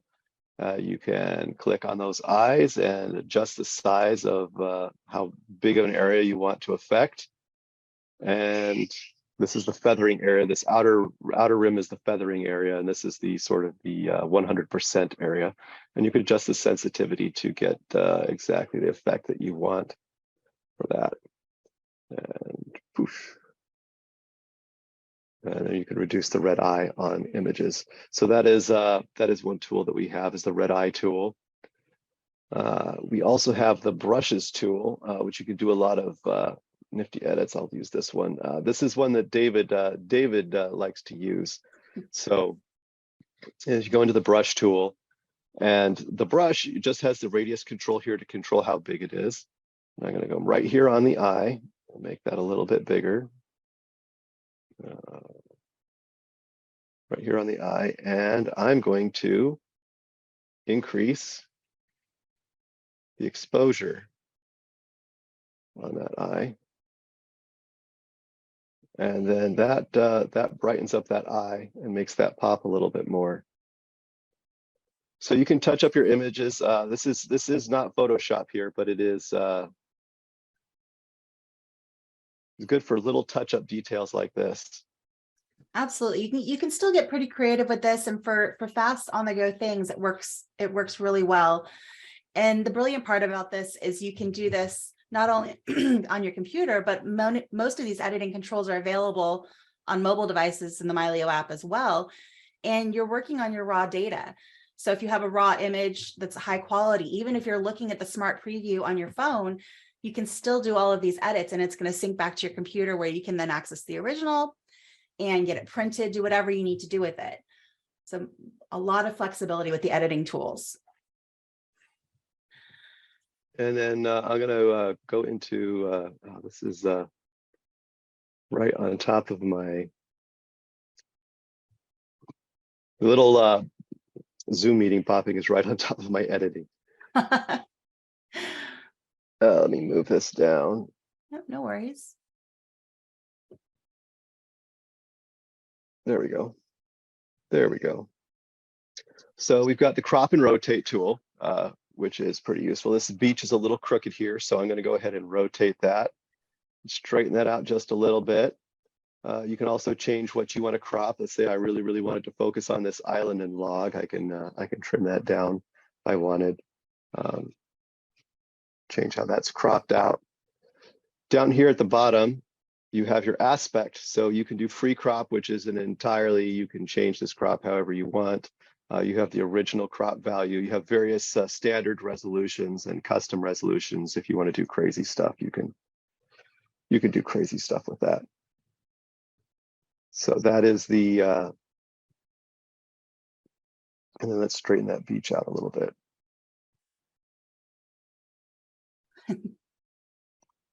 So this is extreme. I have a test background, of course, so I tend to do very extreme things with my pictures. Most people won't take your photos to a 1:3 ratio, but you could if you wanted to. We test that kind of thing. So that's the cropping tool, rotating tool. Of course, we have the standard rotate if you want to do just full 90-degree rotations. There's also the AV tool here, which lets you see the original versus the cropped version. So if you can go back and forth between what your end effect is and what the original is. And then we have the reset edit. So if you want to undo those edits and go back to your original and delete all of the changes that we've made. I think that covers most of the colors. There is actually, we also have the black and white sliders down here.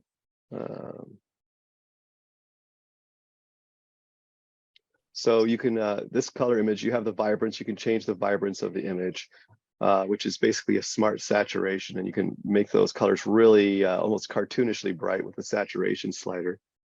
Let's reset those back to 0.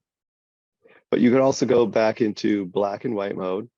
And this is another trick that that Dave T showed me, is you can change the focus of the image by pulling out the reds and making all the reds black, or making just the greens black or just the blues black. And you can really change the focus of the image there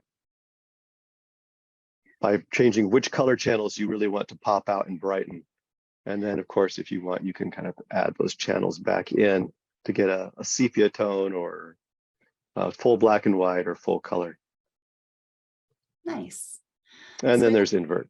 Yeah, invert is great for when you're working with film, slides, negatives, things like that, to correct them. And I believe Rich showed that this morning with some of his images. I don't have any negatives in my library, but It's also great during Halloween when you want to make your pictures look spooky. That is a great point, JC. There we go. We'll make you spooky here, JC. See, it works. So we have a question from Harold in the Q&A and is asking about when you're using an external editor, what happens with the XMP. So when you export an image to work with another editor, you're creating a duplicate file, which means that duplicate file will have its own associated XMP. When you save that image back to Mylio, you're going to want to make sure you save that with a different name, especially if you're you're working with a JPEG and it's coming back as a JPEG. You want to make sure they each have a unique name, so that way you don't accidentally overwrite your original file. But to answer your original question, each time you take an image and you export it out to work with an external editor, it will come back and have its own XMP file separate from the original. So, all right, let's see. Are there any other questions that we missed, JC, in the chat or the Q&A?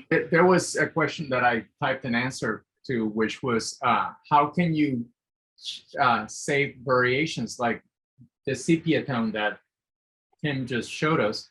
Well, that's what presets are about. So if you create a variation on an image that you really like, or a certain effect that you really like, you can save that as a preset.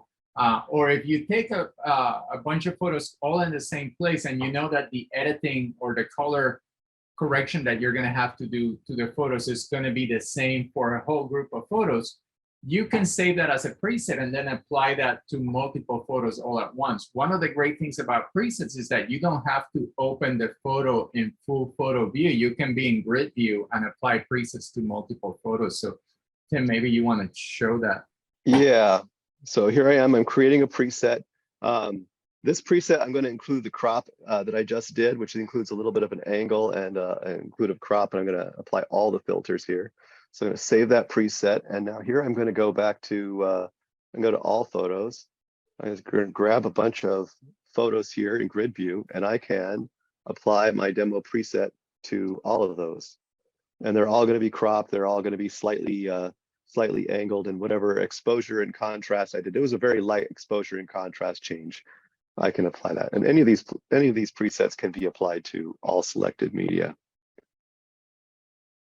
Nice. And you'll notice that those presets are kind of layering up on top of each other, and that's because of the way that preset was set up initially.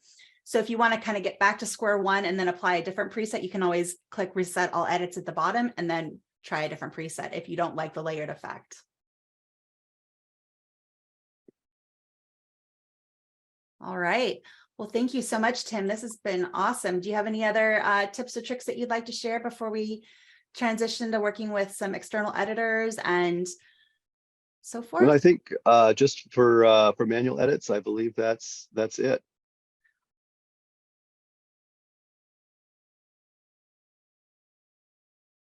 Awesome. Well, that was a great presentation. Really appreciate you going over each one of those features in great detail. And hopefully everybody's questions got answered with that. So I'm going to go ahead and transition to welcoming our next guest. We have Aaron Predmore. He is a data analyst on our marketing team, and he's also an avid bird photographer.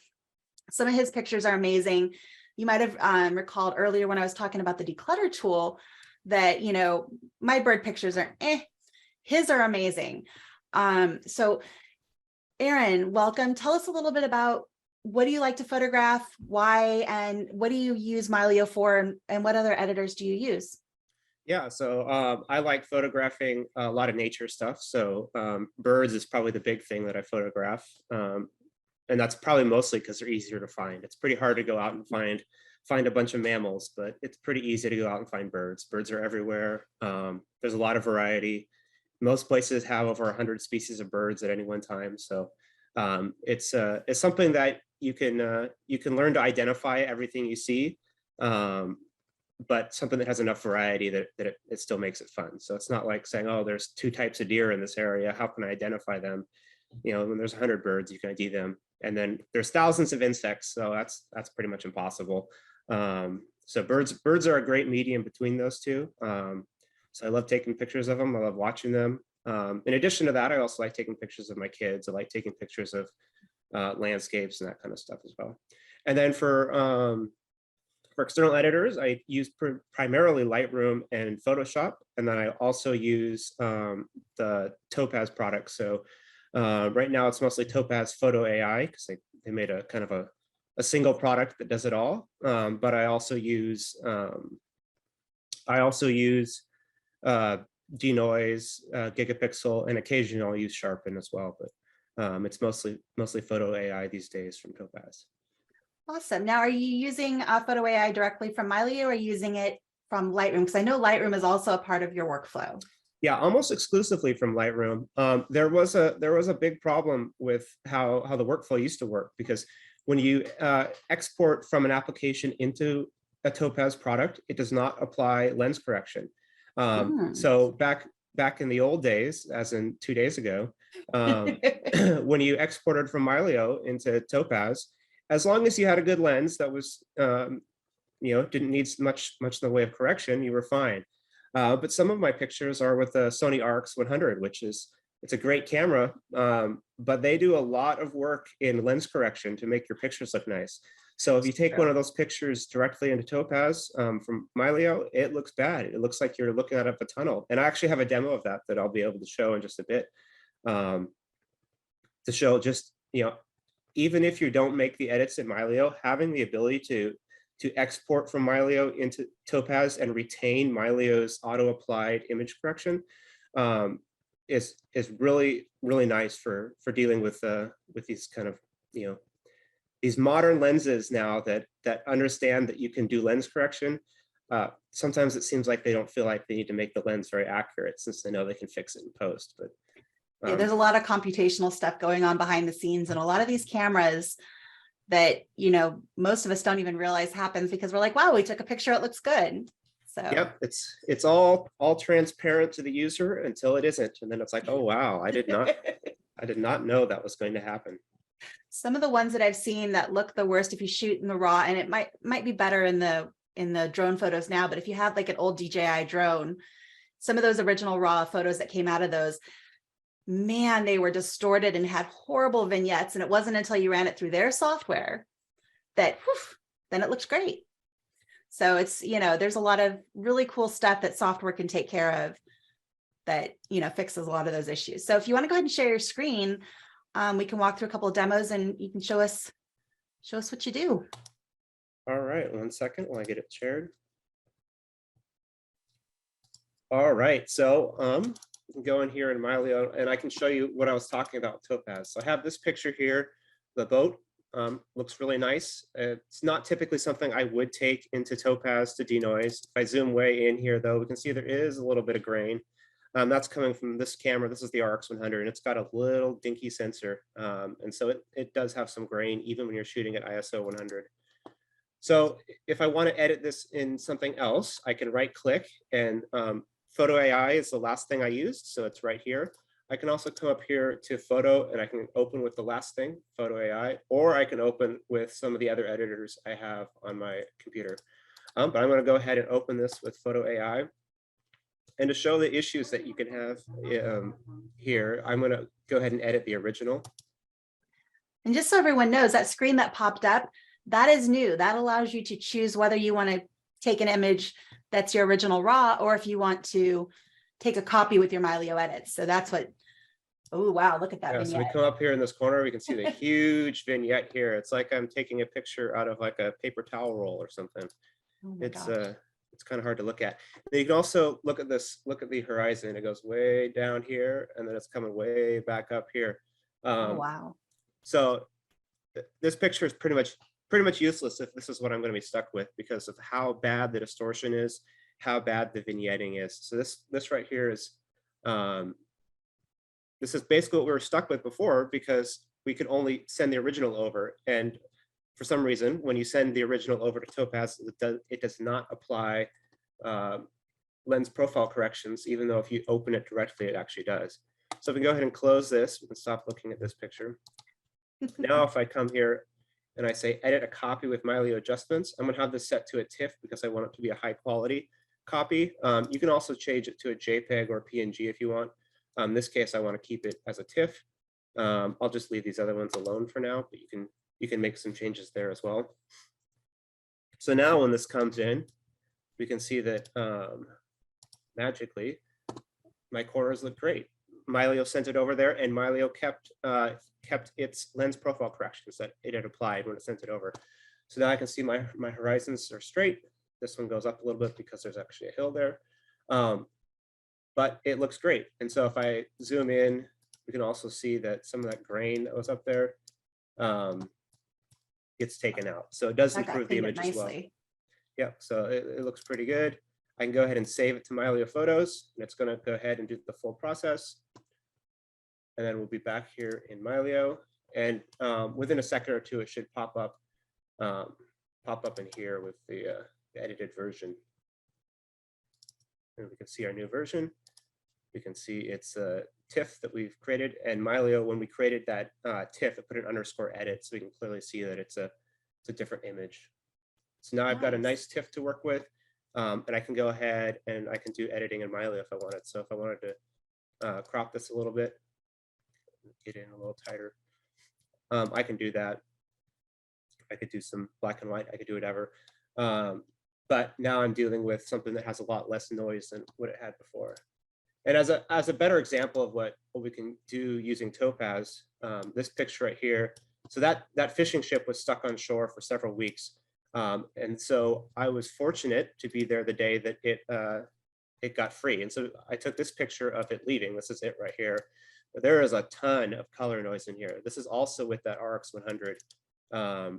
And its little tiny sensor doesn't work very well in the middle of the night. So this is well after sunset. There's just a tiny hint of light in the sky here, but it's pretty close to dark. And so if I send this over to Topaz Photo AI, and once again, I'm leaving it set to a TIFF. It's going to basically do the same thing it did before. It's going to look at it and say that there's a lot of image noise, and it's going to take it out. So this is pretty remarkable as far as what it's able to do for this noise reduction here. I can make it so we can see the full thing.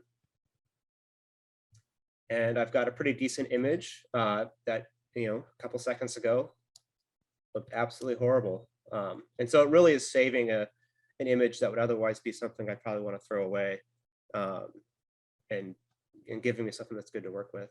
So if I go ahead and save this back into Mylio again, we can see that it's got that underscore edit name that Mylio gave it as well.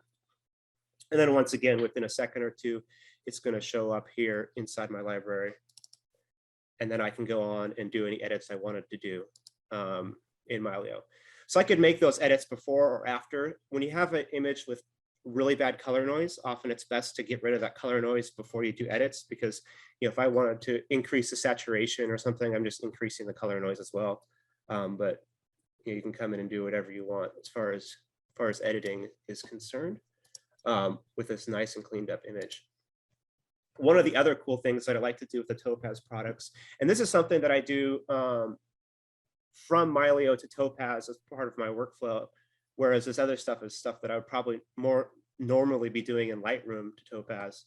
But sometimes people share pictures with you, and they share it with whatever app they use. It takes a nice picture and it makes it very low resolution. So we can see this picture of a leaf that I took in the yard this morning. I've downsized it, so it's pretty small and pretty blocky. But if I take this and open it up, and I have been using Photo AI, but we'll go ahead and use Gigapixel to show that it works with that as well. In this case, I'm going to want to keep the original as far as that's what I want to edit, as opposed to just creating a copy, because I don't care about keeping this as long as my upscaling works well. If you want to create a copy to keep, you would want to come over here, and then you'd probably want to select a JPEG because you're dealing with a low resolution JPEG. So no point in making a giant TIFF if you're making it off a JPEG. So I'll go ahead and keep edit original, and then I will click on continue, and this is going to open up Gigapixel, and it's going to run through and upscale this image. So we can see, I'll go ahead and zoom in a little bit because that makes it a little easier to see. So we can see here, this is what it's upscaled it to, and this is the original. And we can see there's a pretty significant improvement that we get just by running it through here. And so I do this with pictures of my kids. If someone sends me a picture of my kids, Often it looks great on my phone, but when I bring it over to the computer, it's not so good. So I'll send it over to Gigapixel or Photo AI and do some upscaling. And it's able to do a pretty good job at getting a nice upscaling where it doesn't have a whole bunch of artifacts and gets rid of that kind of chunky, low resolution blur. So I'll go ahead and click on apply. It's going to apply those changes. And then usually, again, within a second or two, Mylio will realize this photo has changed. And now I can zoom in and we can see that we're looking at the upscaled version. It's not nearly as blocky on these edges. So Gigapixel is also great for people who are working with scan family photos, especially if you don't have a high resolution scanner, or perhaps, you know, maybe you're compiling images as a family historian and people are sending you scans and they didn't pay attention to their scanning settings. Maybe they're small, they're low resolution. Gigapixel is amazing at bringing those back up to a usable size to at least be able to make a small print and for them to look good on the screen. So it's a program I highly recommend. And some of that, I think the upscale is included in Photo AI now too, isn't it? Yep, it's all three Gigapixel, denoise, and sharpen have most of their features in Photo AI. So that's probably the way I would go if I didn't have any of them. Best bang for your buck. Yep.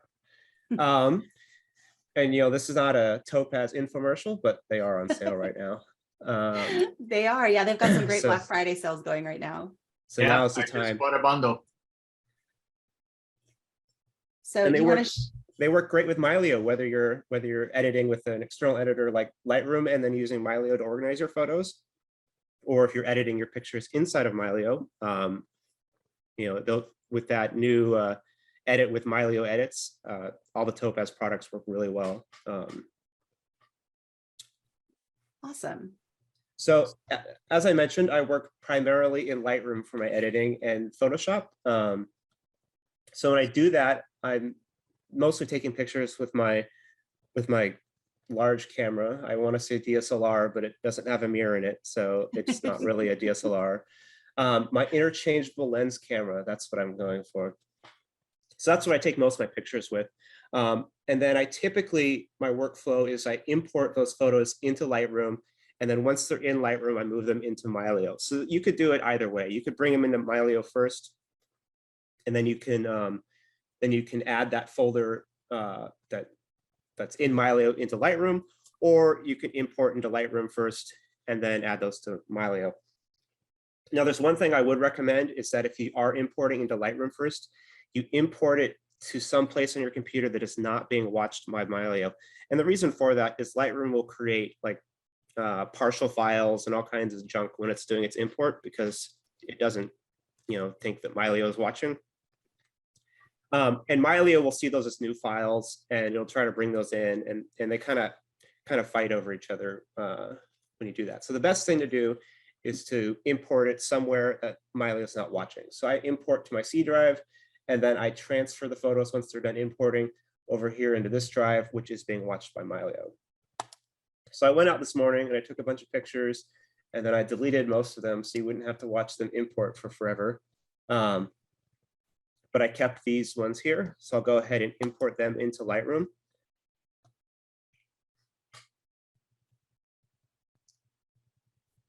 And so since I only kept a few, it went pretty quick. Now that they're inside of Lightroom, there's a couple things I could do. I could start editing if I wanted, but typically the first thing I do is I take that folder that just imported, and then I move it to someplace being watched by Mylio. So if I come down here, all the way down to November, and move those, it's going to move them into that folder, and then Mylio is going to be watching it. So now if I go back into Mylio, I come into my calendar and look at that day, I can see that it's imported all those photos. Now these photos are in Mylio and they're in Lightroom. So both applications know they exist. So the next thing I would do is I'd come over to Lightroom and I'd look at some of these pictures. So these are some robins that were eating berries. This one right here has some coloration issues, which is why it has a white head. It's not half bald eagle, it's 100% robin. with a little bit of a pigment problem. So I took some pictures of some robins eating some berries. And then this is our resident sapsucker that hangs out on a tree in the front yard. It's there usually a couple times a week, and today it was nice enough to show up as well. And here we have a Townsend's chipmunk that was hanging out in the yard as well, searching around for some food. So I'd come through here and I would say, all right, I want to go ahead and edit this picture. So in Lightroom, I just come in here to develop. Often the first thing I do is crop it. And then, you know, because I'm lazy, I'll hit auto and see what happens. Usually I don't like it, but that's not horrible. And maybe I'll do some auto white balance, see what it does. I usually use the auto as a starting point. Like it's not where I finally land, but it's, you know, a lot of times it overexposes to me. So I'll pull back on the exposure of whatever auto chooses. But the other settings are usually pretty helpful. Yeah, I often find that it hits the whites too hard. Yeah. That's what I usually go back to, especially if I'm taking pictures of people. Often it'll blow out a little bit on the faces by a little bit of excessive whites. One of the things that I like about editing in Lightroom is it has pretty good subject detection for its masking. So I can come in here, hit the text subject, and that does a pretty good job. And I could clean it up if I wanted, but for now, I'm not going to do that. I'm just going to increase the shadows here, do a touch of the clarity. And then once I've done my edits here, I'd really like to see that picture edited in Mylio. So when you install Mylio and you have Lightroom installed, Mylio automatically puts in an extension with which is a published service. And if you take the photo and you drag it over here to where it says photo stream, it's going to add it to that. And then you just right click here and hit publish now. And it's going to create a high quality JPEG version of your edits. It's going to name it whatever your original file name was with an underscore display appended at the end of it.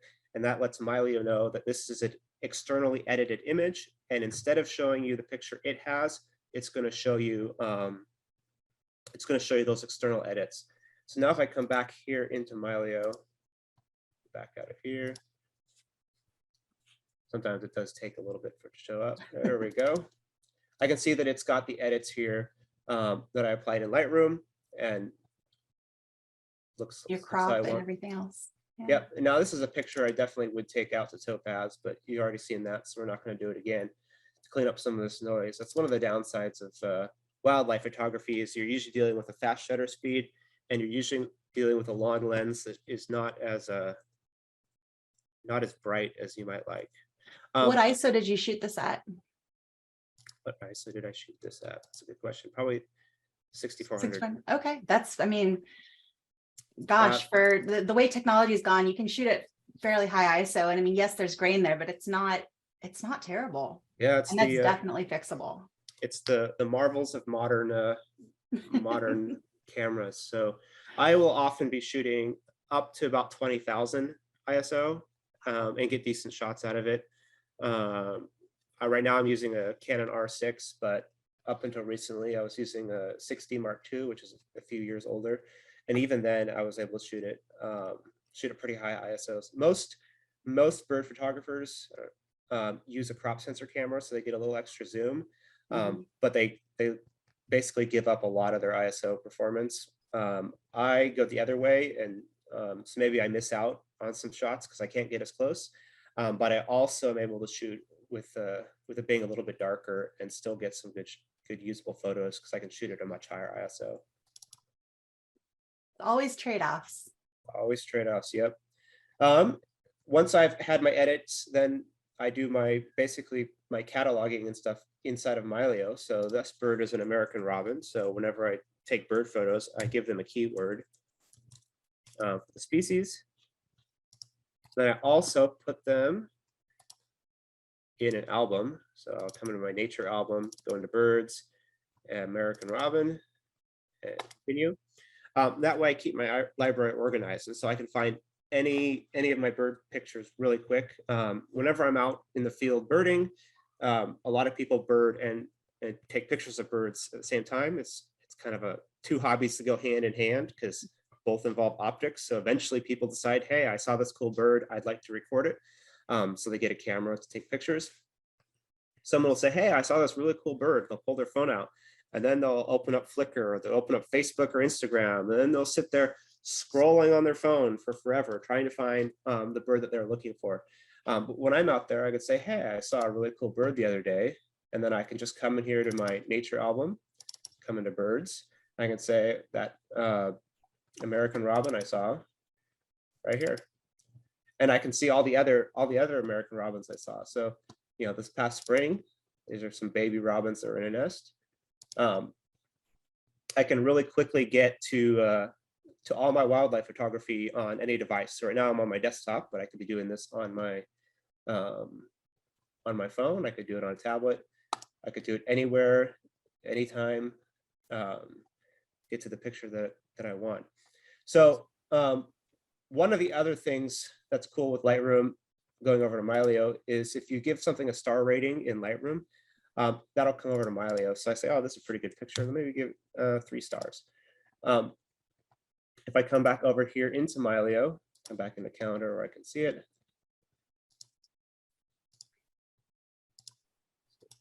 Synchronize over. Occasionally, Lightroom needs a little bit of a kick to send that over. So if I come in here, come into metadata and hit save metadata to file, overwrite settings, and come into Mylio, it'll show up eventually. So I will do a lot of star rating over here in Lightroom to send over to Mylio. In order to get that to work, you have to go into your catalog settings, go to file, or go into metadata and make sure that automatically write changes into XMP is checked. And that will write, it'll write those ratings. It'll write the edits that you make inside of Lightroom into the XMP. And then you can have those ratings show up over inside of Mylio.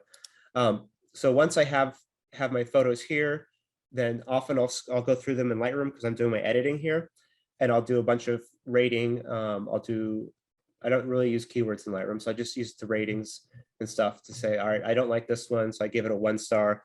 But I never delete my photos from Lightroom, because if I delete them from Lightroom, they won't be deleted from Mylio, because Mylio will say, hey, this file is missing because I have safe delete turned on, and it will restore it for one of my vaults.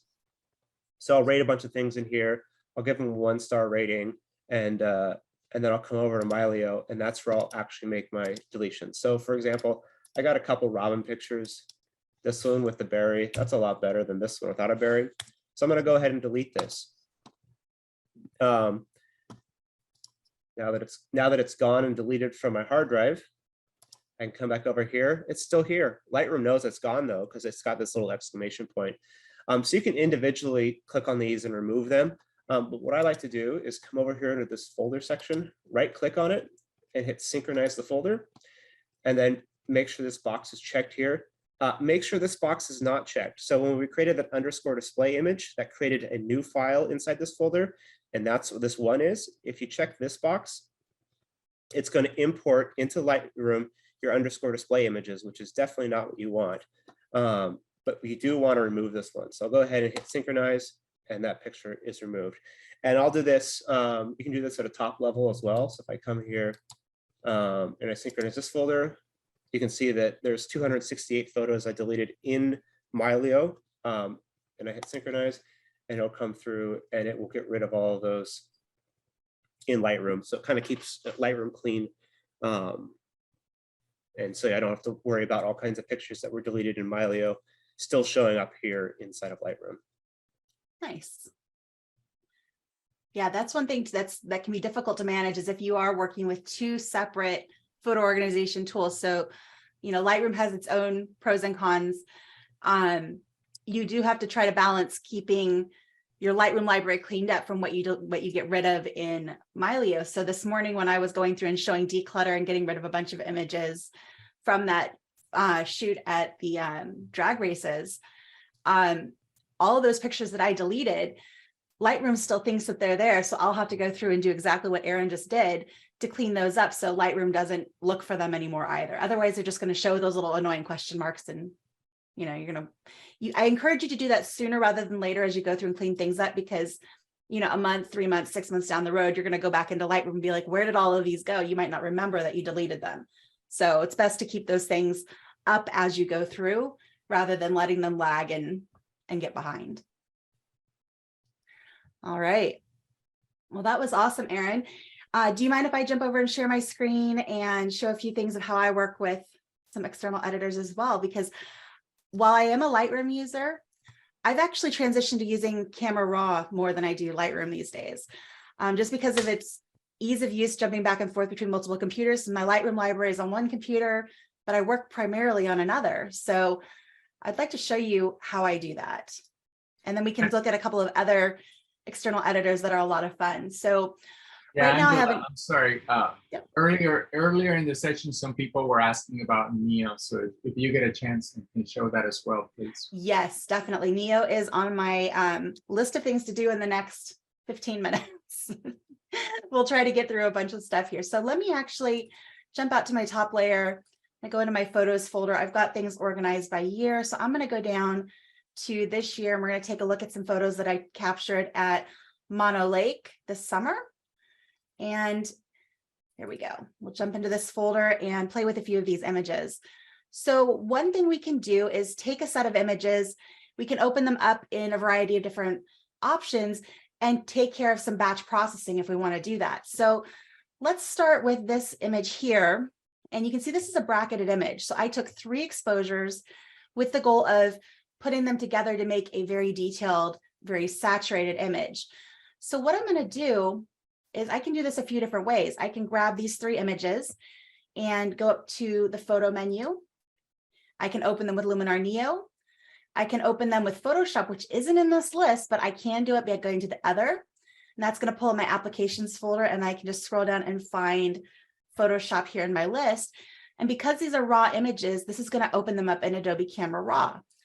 Now, Adobe Camera Raw is the foundation that Lightroom was built on. So all of the editing tools that are in Lightroom are also available in Adobe Camera Raw. So I don't have to jump into the full version of Photoshop to access them. So I'm going to choose Edit Original and hit Continue. And that's going to open up my raw files inside of Adobe Camera Raw. And so you can see it's opening up the software. Give it just a moment. And I'm opening all 3 of these images at once. Now, the cool thing is I can work with them individually, or I can even use the merge tool. So Lightroom has HDR merge, so does Adobe Camera Raw. So I can grab these 3 images, right click on them and say merge to HDR. And that's going to merge them right here in Adobe Camera Raw. And then I can go through and do whatever edits I want from here. So this is telling me there's a little bit of movement here in the water. I'm going to go ahead and do align images, do the auto settings. Let's go ahead and just say merge.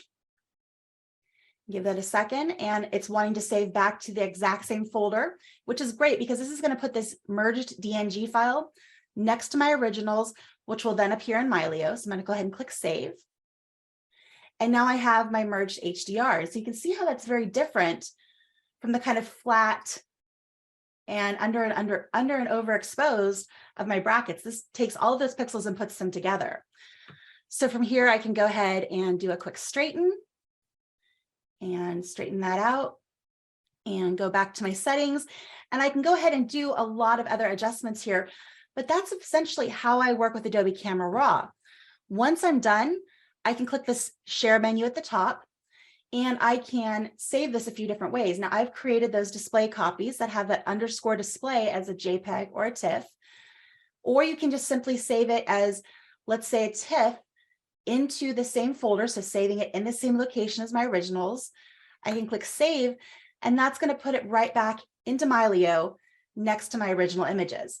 Now, because I've got a lot of stuff going on my computer right now, it might take a moment for Mylio to scan this and find this, but that TIFF file that I just created is going to end up right here next to these. So that's how I work with Adobe Camera Raw. I just take images one at a time or a group at a time, open them in Photoshop and Camera Raw, and I'm getting the same editing tools that Aaron has in Lightroom. So that makes it accessible to me on any machine that I'm on, rather than having to be tied to my single Lightroom library.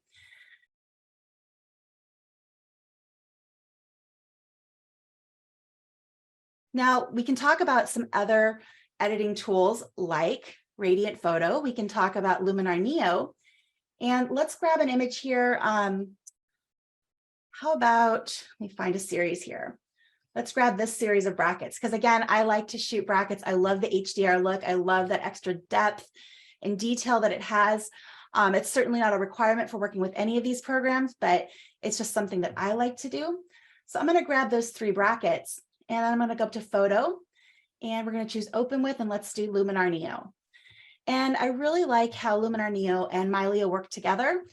What it does is it pulls my originals into Luminar Neo as single image edits. So I'm going to do Edit Original. So it takes my raw files, choose Continue, and we'll give that a moment to load, and you'll see that they all pop up here as original or as single image edits. So first of all, let's get it finished loading and get rid of the ads. And they also have some good Black Friday stuff going on too, if you're interested. I'm going to jump back to Catalog and into my single image edits. And here are those 3 images that I just brought over.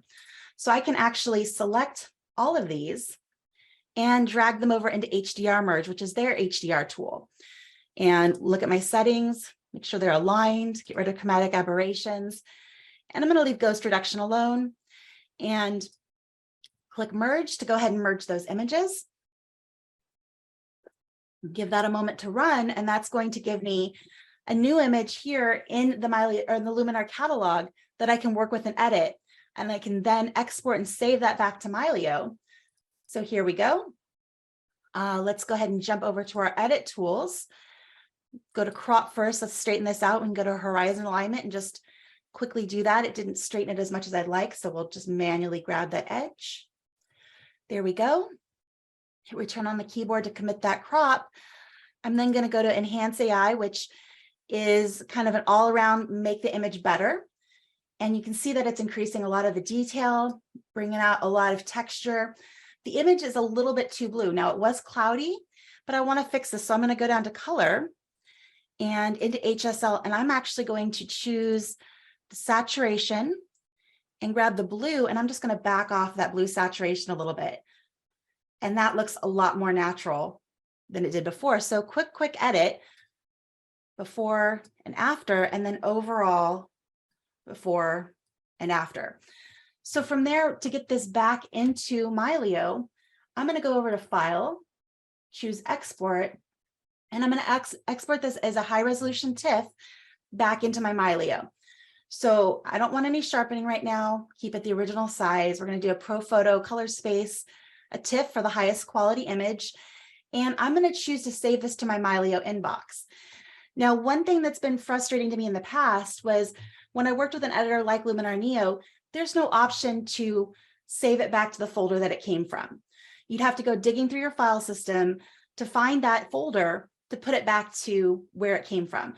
Now we have the Mylio inbox, which is automatically added to my favorites, and I can put it there and save, and that's going to automatically get added to the Mylio inbox folder. Let me go ahead and show you where that's located. So I'm going to switch back to Mylio, double click on my folders, and you'll see that I have an inbox folder. And this is where that image is going to show up. Now, it might take, again, a moment for it to sync up and find that image, but it will eventually end up here. And from this point, I can take that photo and quickly use the folder tree in the Move Images to get that back to where it's supposed to go. So let me go ahead. I'm just going to do that really quick with a couple of these other images. Let's go ahead and take this one here. I'm going to check the info, and I know this is created on July 30th. So I'm going to grab both of those photos, and we're going to say Move to Folder, and I'm going to go into Photos, down to 2022. And we're going to go down to July 30th. There we go, right there. And I can move them from the inbox into their proper folder, select, and now they've been moved. So it's really that simple to get your images back into Mylio Photos using external editors. Another one that's a lot of fun to use is Radiant Photo. And this works particularly well with Mylio. So I'm going to again go up to Organize, or Photo rather, and choose Open with Radiant Photo. I'm going to choose the original and hit Continue. And what I want to do with this image is just make it pop a little bit more. It's a beautiful image, but it needed some love. So here's just by opening it up in Radiant, it does an immediate improvement. You can see it added quite a lot of texture and detail, corrected the colors. Now I feel like the color went a little over the top, so I can always back off the color setting here. I like to add the depth. And then if I scroll down to, let's see, I think it was the tint correction. This actually kind of backs off some of the overwhelming blue and brings in a little bit more warmth. And I think that's a very nice looking image. And we can quickly take a look here at the before and the after. And then all I need to do is hit save. And that's going to let me take it back to the same folder as original. It actually has the option here to do the underscore display. So this will stack it with my original in Mylio Photos. And I can choose to say this is a JPEG, a TIFF, or another format. I'm going to go ahead and choose JPEG for now and say save. And this is going to get automatically stacked with that original inside of Mylio Photos. So if we jump back over here to Mylio, it'll take a moment for it to update, but it should end up here stacked with the original. So my computer's being really slow in its scan today, so not sure why that's doing that, but it should update. And you'll see over here in the file name, once it updates, it'll have TIFF, and then it'll have a comma, it'll say JPEG, and then your XMP. So those will be all of the files associated with this particular master file. All right, are there any questions? Take a look here at the chat. Not seeing anything in the Q&A. All right, JC, you said there were some things mentioned about Luminar Neo. Was there anything particular that anybody wanted to see? No, they just wanted to see the workflow, which you already showed. So thank you for that. You're welcome. It was a lot to try to cram into 15 minutes. So yeah. I encourage anybody who wants to learn more about editing to come to our coffee breaks. We hold them every week. And we do talk about editing frequently. And some of those sessions are exclusively on editing. So I hope you'll join us for that. But if there aren't any other edit questions, I think we're about ready to welcome our next guest. And I want to thank Aaron for joining us and contributing about Lightroom, about Topaz. Great information. Really, really appreciate it. All right. Well, let me stop sharing my screen. And we have our next guest, looks like online and ready to go. Welcome, David. Thank you so much for joining us. You're welcome. Why am I on twice? Do you know? I don't know. Okay. Well, maybe we should let the other David Vaskevitch speak. We'll take you. It's fine. Okay. So what would you like me to cover today?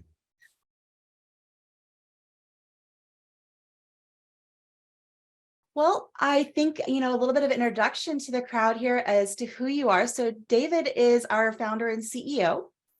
And what I'd love to know is why Mylio exists and why you love it. Tell us what you use it for.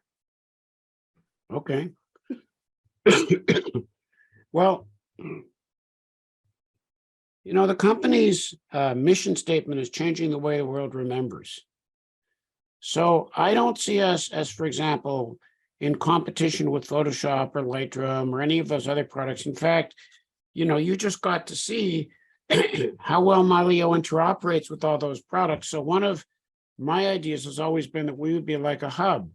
All of your data is in Mylio, all your memories are in Mylio, all your pictures are in Mylio, and then whatever is the best tool to work with that image or memory, you can get to it right from Mylio and then come back and be right where you left off, except you got to do the work. So that's one way of looking at it. But the mission goes a lot deeper. Probably the easiest way is to show you what my Mylio looks like. Excellent. So let's see how I'm doing here. Okay, I'm going to back out of here. Uh-oh. Uh-oh. Okay, I want to go into the calendar. Oh, it actually came out pretty quickly. Oh yeah, it's the other view. I'm running a new release and there's one view that takes a long time to come up, and I'd forgotten that it isn't the calendar. I should apologize. I have this terrible cold. No problem at all. We're just glad you're able to make it today. Just make sure you share your screen so we can see what you've got going. I just want to get to the right place and then I'll absolutely share my screen. Okay, so go down here and say share screen. this one. Okay, so you should now see some giraffes. I do. Okay. So this is this is what we call the life calendar. In the most recent release, it's literally been renamed. So there's the word life calendar up there. It used to say calendar. And we're in a view called decades view, which I'm going to come back to. You notice it shows a bunch of years. And if I go into, for example, 2021, we'll find it's a little bit hard to read. Unveiling Shula's tombstone. Shula was my mother. So that's a life event. If I click on that, there are the pictures. And then I could do a slideshow, or I could look at an individual picture. If I back out, now, if I click up here, or double click, I keep forgetting I'm not in an iPad. Now I'm in your view. This looks more like a calendar. And then if we go into a particular month, now that really looks like a calendar. And you can see I went to Toronto. You can see some of the things I did there. I went to a wedding. I went to a wedding party. I went to that unveiling. And then there's this guy, Peter Monkey, who's the first guy I ever worked for in 1971. It was while I was working for him that I wrote one of the first 3 email systems in the world. And he lives not far from Toronto. And I'd been wanting to reconnect with him for a long time. So we agreed to meet at a place in the middle. Whoops. Okay. I'm not doing anything right today. You're doing just fine. Oh, there it is. So there's our meeting. And there's all the old people. So there's me. Now, if I turn off the face tags, it's a better picture. That's Peter Monkey. He's 87 years old, and he still really gets around. He's as sharp as he ever was. And that's the friend that I've had the longest. I don't like to call him my oldest friend. But we've been friends since I was 9 years old. So, yeah, and he looks more pregnant than I do. So I'm pleased to see that. Okay, so, this is kind of other things I did. I went to my favorite restaurant called FK, and there's the owner. And if I turn face tags back on, that's Frank Parziger. He's a great cook. If you ever go to Toronto, you should go to that restaurant. It's a little hard to get in. It's kind of a hole in the wall. Okay, so this is pretty, pictures, a calendar. I think it's a nice way of displaying things. Why do we have a decades view? Okay, so now if we start to go back,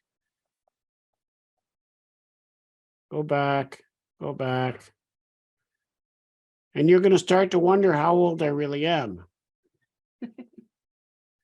Because this goes back to when my mother was born. Now, how cool is that to be able to have my life history with me all the time on my phone, on my tablet, on my computer, wherever I am, whether I have internet or not. It's priceless. To me, that's the whole thing. It's about memories. And I was watching this video. It's from a podcast by a guy who's a fairly famous professional photographer. And he also had a parent who just died. My mother died just before COVID. And then as a result, I ended up spending even more time looking at old pictures. And he was talking about the fact that he's come to realize that it's pictures like this that are the most valuable pictures he has, not the pictures that he had published in a magazine, not the pictures that are the most technically perfect, the pictures that really bring back the memories. So there's a saying that, a person dies when their body dies, but their memory dies when the last picture of them disappears. Well, that's profound. So if we go forward, there's my mother on a beach in Tel Aviv. Who would have guessed she rode a motorcycle? So my father died in a plane crash. And so there's, well, I was going to say the pictures. Most of these are not pictures. These are web clips. These are pictures. They're not very interesting because there were no survivors. This one is interesting for a different reason. So until now, we've talked about the fact that, Mylio is a great place to deal with photos and videos. It's a great place to deal with information of all kinds, including documents. Now, I always hesitate to bring up documents at the beginning, like, documents. What are you talking about? First you're talking about emotions and memories, and now all of a sudden you're talking about spreadsheets and presentations. Well, I am, but I'm talking about more. So a Boeing engineer was sent to the crash site, and he wrote a trip report in 1967. And, he typed it on a typewriter. It sat around in a filing cabinet. And about 5 or 6 years ago, he sent it to surviving families in the form of a PDF. He had it scanned, obviously. And I got it, and I put it in my Mylio, and I was really busy. So about a week later, I remembered, and I thought, I want to look at that. Well, it had the right date on it. So there it was in the calendar. So this is a PDF. And now, if I go into airplane mode right now, I have to think whether it'll affect this. Yes, I won't be able to stay in the podcast. I think we'll lose you if you do that. But even if I was in airplane mode, what I'm about to do would work, which is what happened on the airplane. The airplane had no internet. I clicked in this arrow. Oops. Okay, I have to do. Okay, let me change the way I'm screen sharing. Yep, no problem. Okay, where do I do that? You might have to stop and restart. Or Okay, stop screen share. sharing and restart screen sharing. This is one of the things I dislike about these things are all. Okay, share a screen. Oh, so if I share the screen as opposed to the window. Okay, now what's going to happen is you can see a lot of other stuff. I'll make this full screen. I'll move this off to the side. Okay, now I'm going to click on this. It's actually on another screen on my computer, but I'm going to move it on. Whoops, come on. Okay, so now you can see it, right? Yes. That's what I saw. That's what I saw on the airplane. Wow. Now, to me, okay, it's a document. I'll apologize. It's as profound a memory as the picture of my mother, a picture of my mother sledding or something like that. Okay, so if I keep going forward, so here we are back in decades view, and you start to see other documents. Like 1995, my daughter's report cards. Now, if you asked me when was the first time I went to Africa, if I weren't looking at it, I wouldn't remember because I tend not to remember that stuff. And I could go searching through the file system, which you've already spent time talking about files and folders. Yep. But here it is. Africa, Paul and David Moritz, friends of mine. Okay, now I'm in this. I obviously took a lot of pictures in Africa. How could you not? Okay, so now here's an interesting thing. I'm going to click on this, and then I'm going to say, because right now I'm in calendar view, right? I'm going to say show it in folder. Okay, now I'm in the folder. If I go back up, these look like folders. So all my pictures are in folders. Those folders are all in the file system on my computer. If I move things from one folder to another in my iPad, they get moved on my computer as well. And so here's an interesting thing. This is, it's not a trick. It's something I hope all the viewers will think about doing. So here's this folder called Africa, September 2002. It has 6,444 pictures. And we go down And look, there's a little toggle switch saying show folder as calendar event. That's what caused the folder to be in the life calendar. The folder and the folder system and the calendar system are best friends. The folder system is a really great way of organizing pictures. For example, while you're on a trip or while you're working on them, the folder system is visible outside Mylio, so Photoshop can work with it. It's easy to look at a lot of different things. And by simply clicking this toggle switch after you've done organizing things in your folder, it shows up in the life calendar. And then it gets to have a different name. If you remember, the name was a little different. This was an event of the year. So I put a lot of events into my calendar. And when I'm up at the top looking at the year, obviously it's not possible to show them all. And sometimes I want to be the one who decides which ones pop to the top. And then this one is set up. Obviously, there's two things that are true. So when I got back from Africa that year, all my friends wanted to see pictures, pretty much. I didn't have a single friend who wanted to see 6,444 pictures. I just didn't. So what I can do is when I rate all my pictures, and at that time I was using the red label as the label for the pictures I want to show. So right here I said, when I go into the event, show the red pictures, and I'm done. Now, the other thing I could have done, I'm going to actually set it up to do this. I'm going to say autoplay slideshow. Okay, now let's go back to the calendar.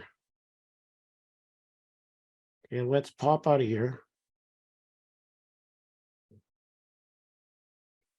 Okay.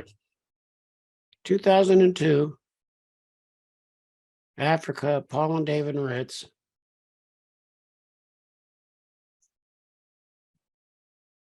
And it automatically jumps to slideshow mode. That's awesome. I don't Yeah, even know and- that I played with that before. Yeah, the thing that's cool about that is I can pass my phone or my tablet to somebody and they can look through some of my events.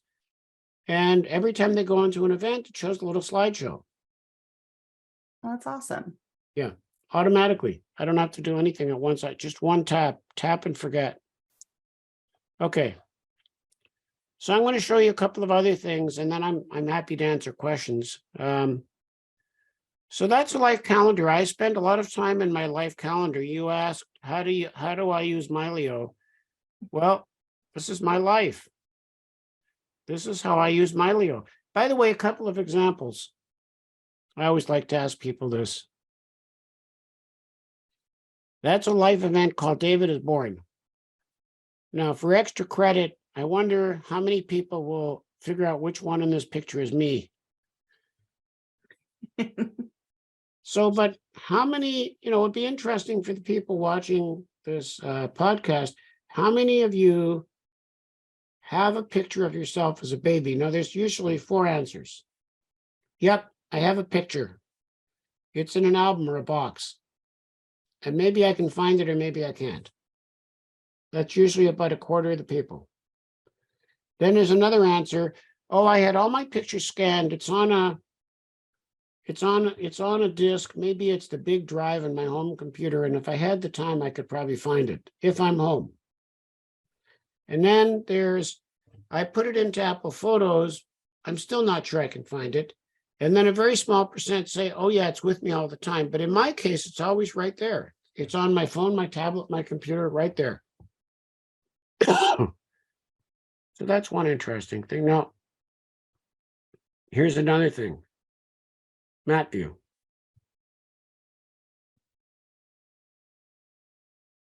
So I've obviously been in a lot of places. I grew up in Toronto. So if we start to zoom in there, you start to see all the places I was in Toronto. My sister's house, like that.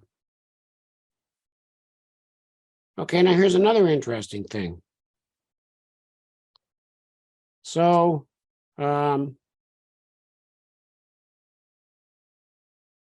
okay, so if I want to find out, where do I have pictures that Rich Harrington is in?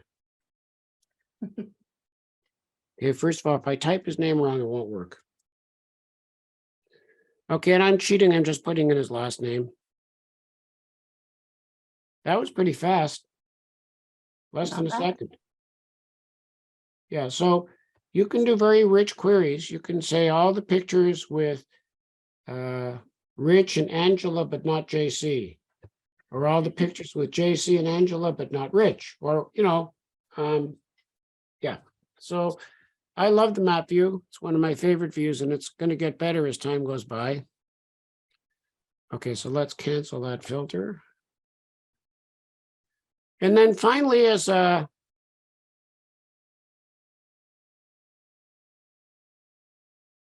let's just spend a few minutes in folder view if you want to get a feeling for how I use Mylio. So we're still back in that folder we went to. So this is my folder system. It's pretty complicated. There's Africa trips, trips to the Arctic, Asia trips. If you go up another level, there's trips, school events, personal stories and documents. Okay, so let's go back to the calendar for a minute. Personal stories and documents.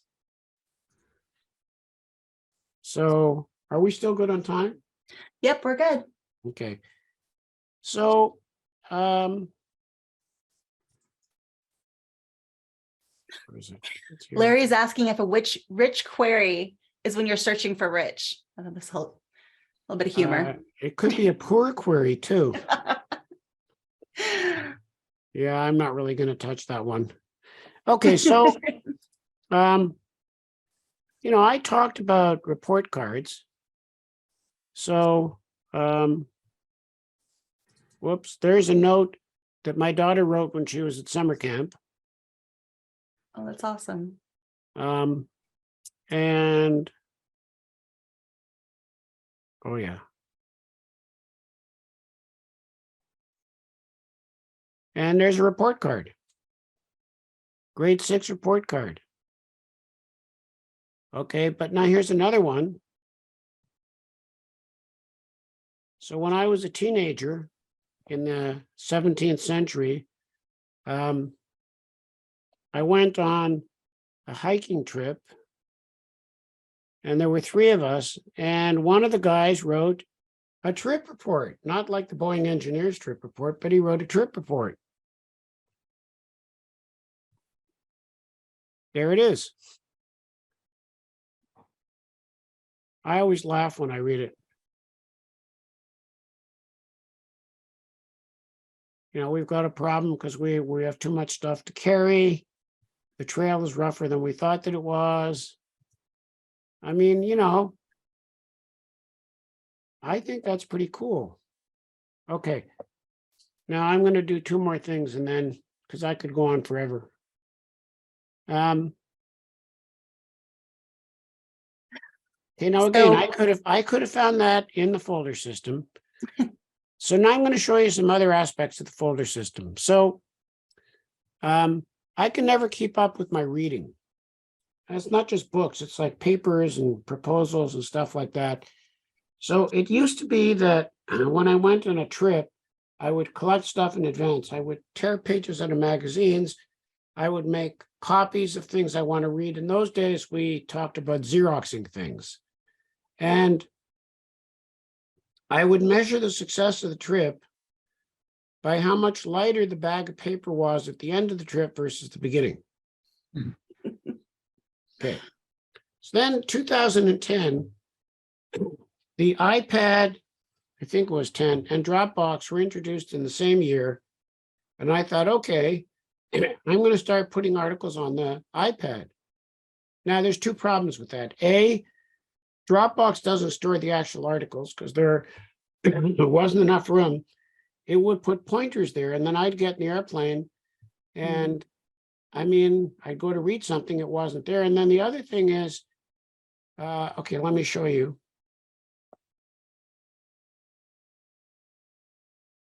Here, this is my Dropbox. Yeah, this is not a very, I don't know. This display of information doesn't turn me on. Like, it's hard to tell what's what, even if I could read them all. As opposed to my Mylio reading pile. Nice. All right there, all where I can read it. So, every presentation I've ever done, every spec I've ever written, every spreadsheet that I've ever put together, it's all here. So, the other day, I can't remember the name.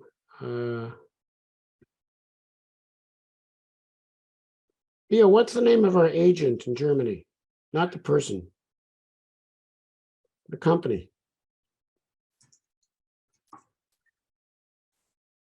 Maybe you know, Angela. So are you asking about Buzzmission? Florian? The other one. Not sure. Oh, come on. It's one word. It's Florian's company. Oh,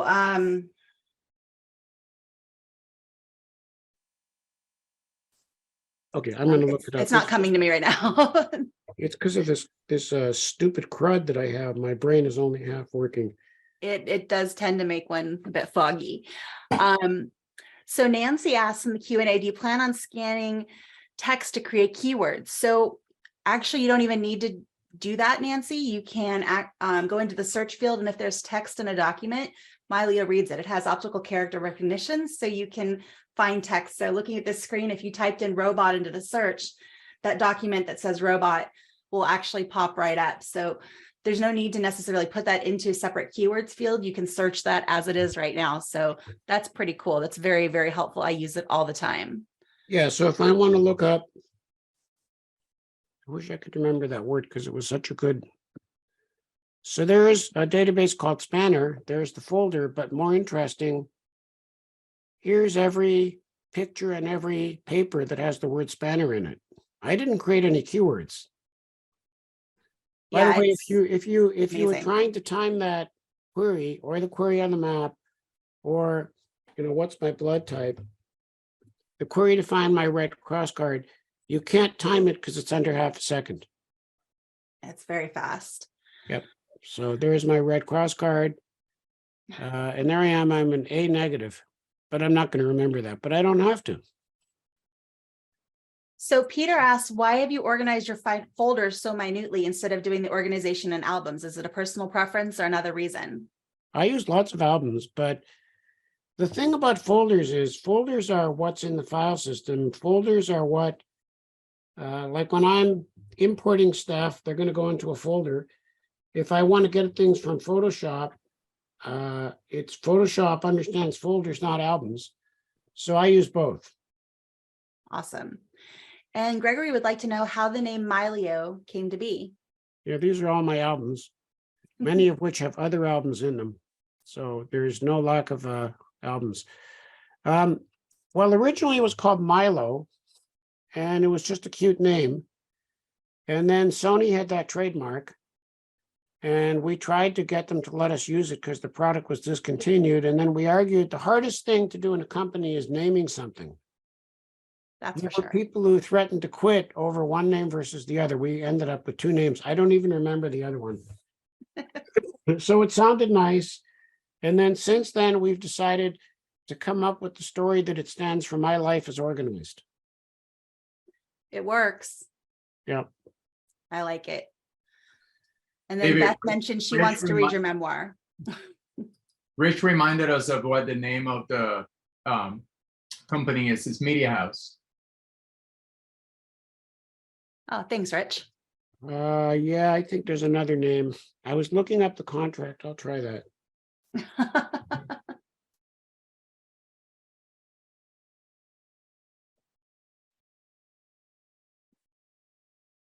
Well, it found the card.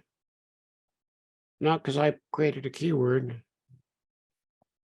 Yeah, that text recognition is pretty powerful. And it finds some crazy things. Like one of the tests that I like to run to demo, it just amuses me. is I'll search for the word dog, and I don't have very many pictures keyword for dog. And then one of my pictures of my cats pops up, and I zoom in and I look on the shelf behind him, and it's because it caught one of the titles of a book on the shelf behind him that had the word dog in it. But it's just funny that my cat pops up for a dog search. Yeah. It amuses me. Does your dog pop up for a cat search? I don't have a dog. Oh, well, that's a problem. My husband definitely laments that fact, but maybe someday we'll have a dog. Okay, so if I look up hamburger and oh, hamburger pictures. Okay, doesn't look like a hamburger to me. Hamburger owns this house. Most cats usually do. Yeah, he's a great cat. That's awesome. Beautiful eyes. Yeah. Well, now we can spend the rest of the time looking at pictures of hamburger. I'm sure everybody wants to do that. Well, it's the best part of the internet, right? Is cat photos. Yeah.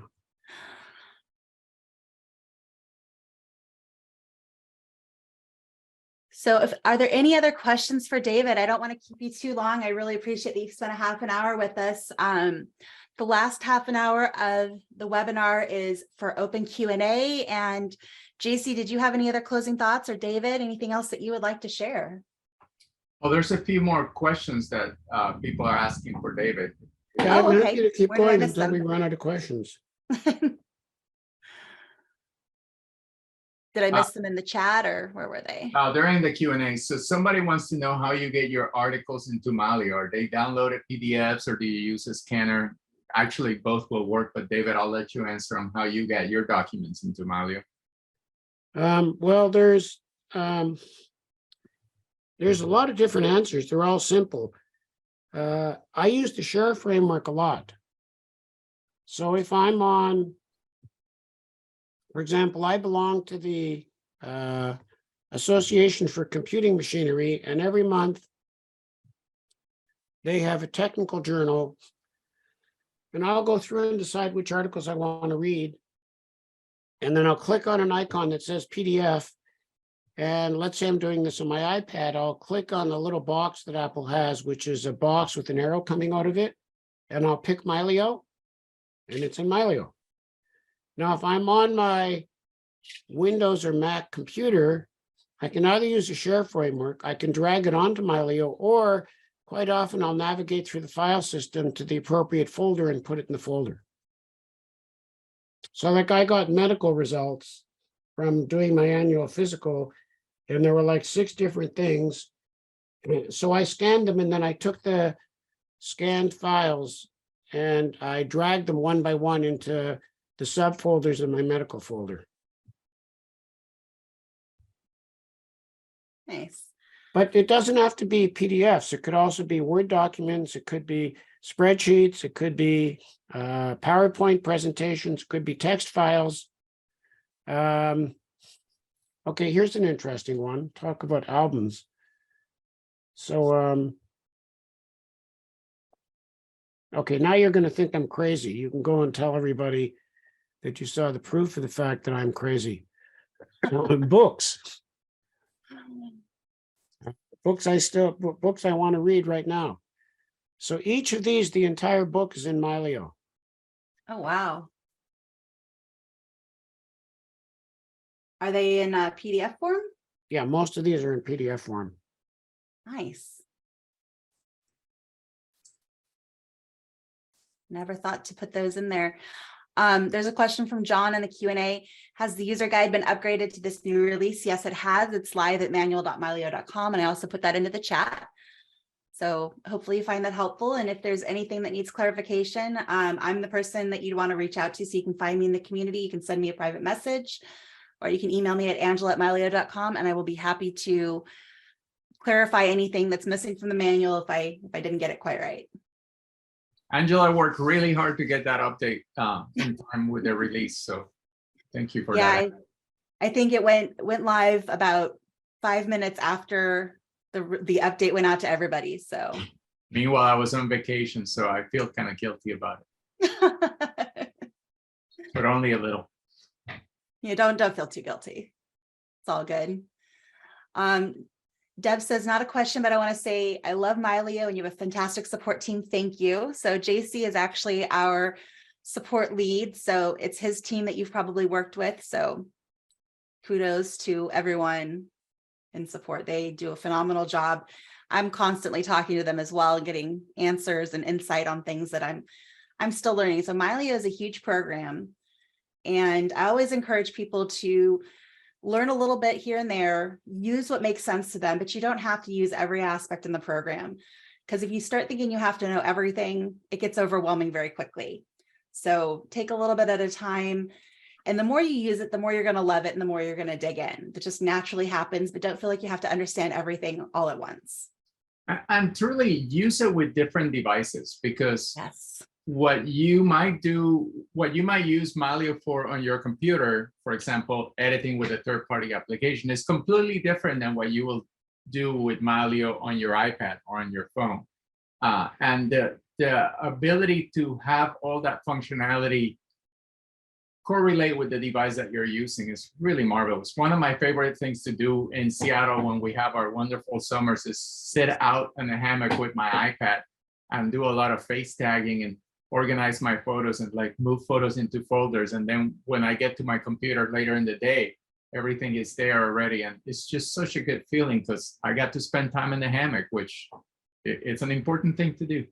Yeah, definitely. And it's where you go to recharge, but you can sit there and enjoy your memories, get things a little bit better organized if you feel like you want to be productive. And you can do it from the convenience of the hammock. You can do it in the line at the grocery store. I can't, when the lines at Costco are long, I'm not going to lie, I've stood there in line with my shopping cart and, done stuff that way. It's just a great way to have your memories, your photos, your media, your books accessible no matter where you are. So go ahead and pop into the Q&A or the chat, any other questions that you have for David. Otherwise, I want to go ahead and turn him loose so he can get on with the rest of his day. Were there any other questions that we missed, JC, as I was? No, I think we cover everything. One thing that I always find fascinating when I get a chance to see David demo his library is that he could survive a disaster very, very easily. Like, I've got a lot of my old photos into Mylio now, and it's not as robust as David's, but I don't have my kids' report cards or their artwork from when they were a kid. Those are still in boxes in storage somewhere in the house. And if the house were to catch on fire, I can run outside with just a hard drive and all my photos are safe, but those documents would be lost. And David has demonstrated that it can all be accomplished and put into Mylio, and let Mylio do the syncing for you. Let Mylio protect those precious memories. And it's really kind of a unique and a very worth life goal. So to me, it's always an inspiration when I see David's library, because it makes me do one more with mine. Same. I have boxes of memorabilia that it's on that to-do list that's, very long, but I want to get so many of those things scanned in because there's precious little nuggets in there, like, a birthday card that was signed by my grandfather who's been gone many, many years now. And there's pictures in there that need to be scanned. They've just gotten tucked in, and people send school pictures of their kids. Like, okay, there's only so much space on the wall or in my wallet. Sometimes those things after a while get tucked into a box full of memorabilia. And to get those things pulled in and cataloged, it's just so precious to have. I've got a few things that I've managed to do that with, but there's a lot to do. And it's so valuable to have. I love the stuff that I have in there and the accessibility.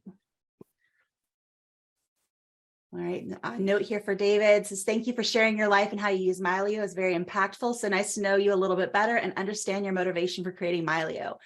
Absolutely appreciate the time you've taken to come share with us. And it's fascinating to get a look into your library and all of the trips you've taken and places you've gone and all of your stories and your family legacy that you've put together. It's just phenomenal. Yeah. Can I show one last thing? Of course. Okay. This is sort of, I've done this a lot, but it also is what it's really all about for me.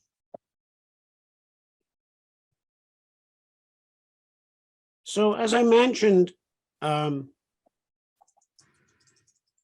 father died in a plane crash when I was like 13 years old.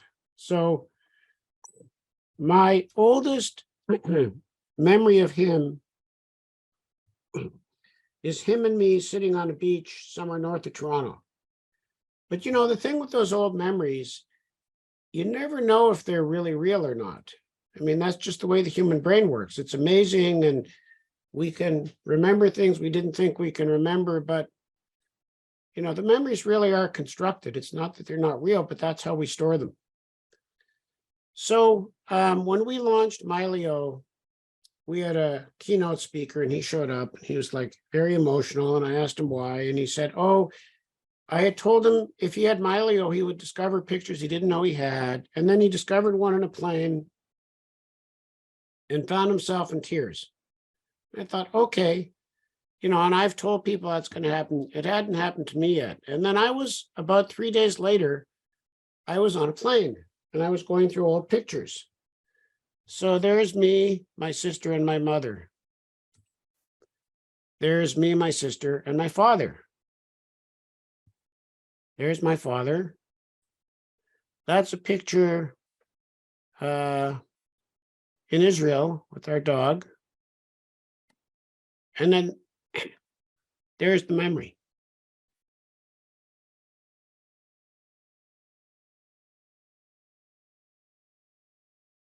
Pretty powerful. That's the whole thing right in front of you.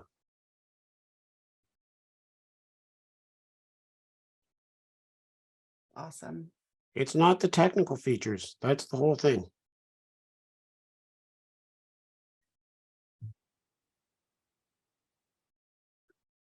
Okay, I'm going to let you go.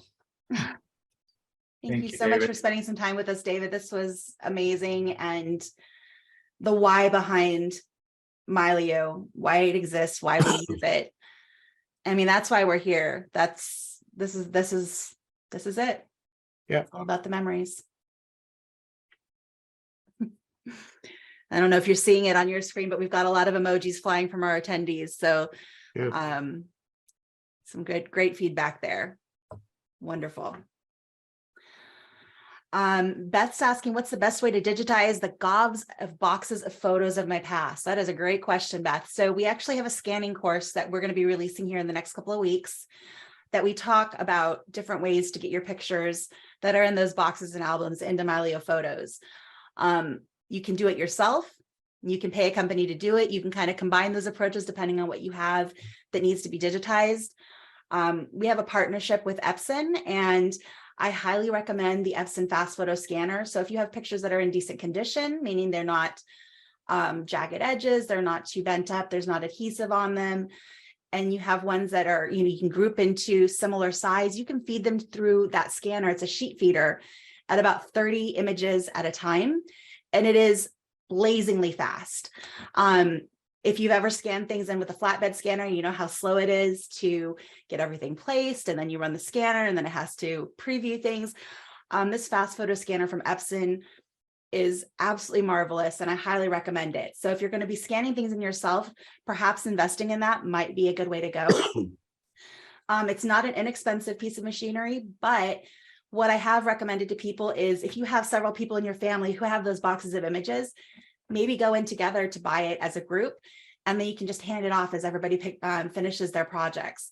So kind of spread that expense across your family so you can get that done. There's also a lot of other services out there that will scan things for you. I know my family sent things off to, I want to say it was Legacy Box, and had videos digitized. So we had a lot of videos when my grandmother passed that we didn't have any mechanism to even play them. So we took those, boxed them up, sent them off, and got a thumb drive back with all of our videos. And then my dad went through those videos and actually logged who was in each of those videos. So now if we go back and watch them, the younger generation, we're not going to know who's in those videos, but we have the notes that say, this is who this was. I can then take those files, put those into Mylio, add those notes into the metadata, and all of that information is preserved. And that's another chunk of my family legacy. So there's a lot of different ways to get it done. Somebody here, I think Gregory mentioned scanning app on your phone. That's another great way to do it. There's no wrong way. You just want to make sure you're getting a good quality scan, and the higher resolution, the better. So if you're using a scanner, I typically recommend for archival to do it at least 600 DPI. Some scanners go even all the way up to 1200. That makes for a really long scan. And for most uses, might be a bit overkill. But if you can go above 300, 600 is really the sweet spot. And that's going to get you a really nice high quality file. I also recommend scanning them as TIFFs instead of JPEGs. Again, it's just a better file for preserving your archives. Let's see here. Sydney says Scan Cafe does a great job. Yeah, there's a lot of really good services out there. So appreciate everybody putting in their suggestions. Question, will we do short video tutorials on these updates? Yes, we will. We'll also be having our regular coffee break series. So every week we do another live presentation and we record those every week. You can find the previous recordings under coffee break recordings in the community. And we'll be going over different aspects of this in smaller chunks so you can kind of digest it a little bit more. We get to go a little bit more in depth on some of these different features. And if there's ones that you want to see, you know, highlighted, you really want to learn about a certain topic, let me know and I will make sure that gets into the queue for a future episode. All right. So any other questions? Is there anything that I'm missing? Oh, Sydney is asking what time is coffee break and what day? So Sydney, they vary. It really kind of depends on schedules and what else Mylio has going on. But they're typically on Tuesdays. They vary between morning and afternoon Pacific time. You can find the full schedule of what we have coming up in the community. So if you go to community.mylio.com and over in the right-hand column, click on events, you can see all of those that are ready. So Jeremy's asking when a similar photo scheduled. So if you're looking for photo declutter, what we demonstrated earlier today, that is available now in the current release that just announced or came out yesterday. So you can find all of that there.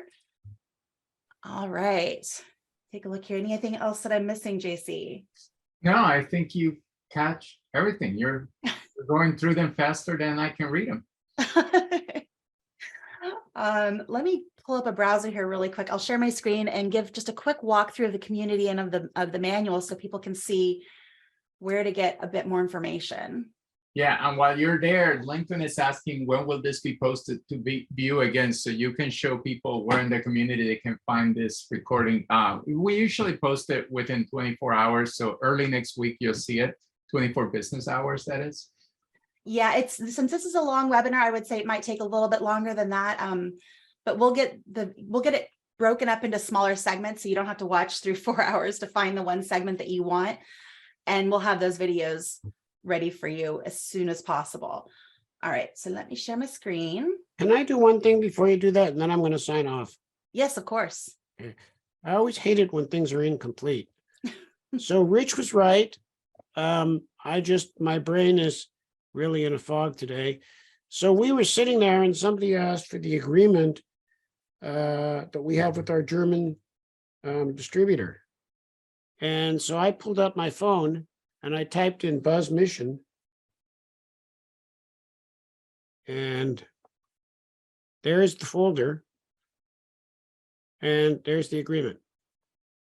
So literally in 2 seconds on my phone, I just had it there, along with the memory, the picture of my father, the kids' report cards, the pictures from Africa, everything all in one place.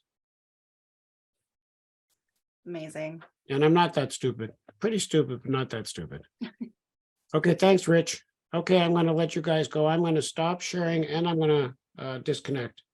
All right. Well, thank you for your time, David. Really appreciate it. And if any of you have questions and you want to email me directly, my email is david@mylio.com. Wonderful. All right. Well, have a great rest of your day. Go rest up, get rid of that cold. And again, thank you. Thank you so much for being here. All right. Let me jump in and share my screen. I've got a browser here pulled up and I want to show you a few places you can go to find more information. So there was a question asked about the manual. It has been updated. You can see here we're at version 22.1. You can always click this drop down here if you need to go back and see the previous version. Well, this will drop off eventually, but for now we have both available, but it defaults to the most recent. And if you would like, you can also view the German version of our manual. And I believe all of the new articles for all of the new tools have been updated. So you can find your information in English or German.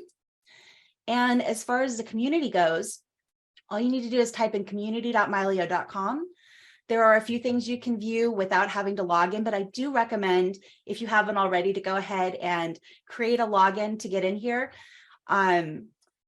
So where you're going to find recordings is here under topics.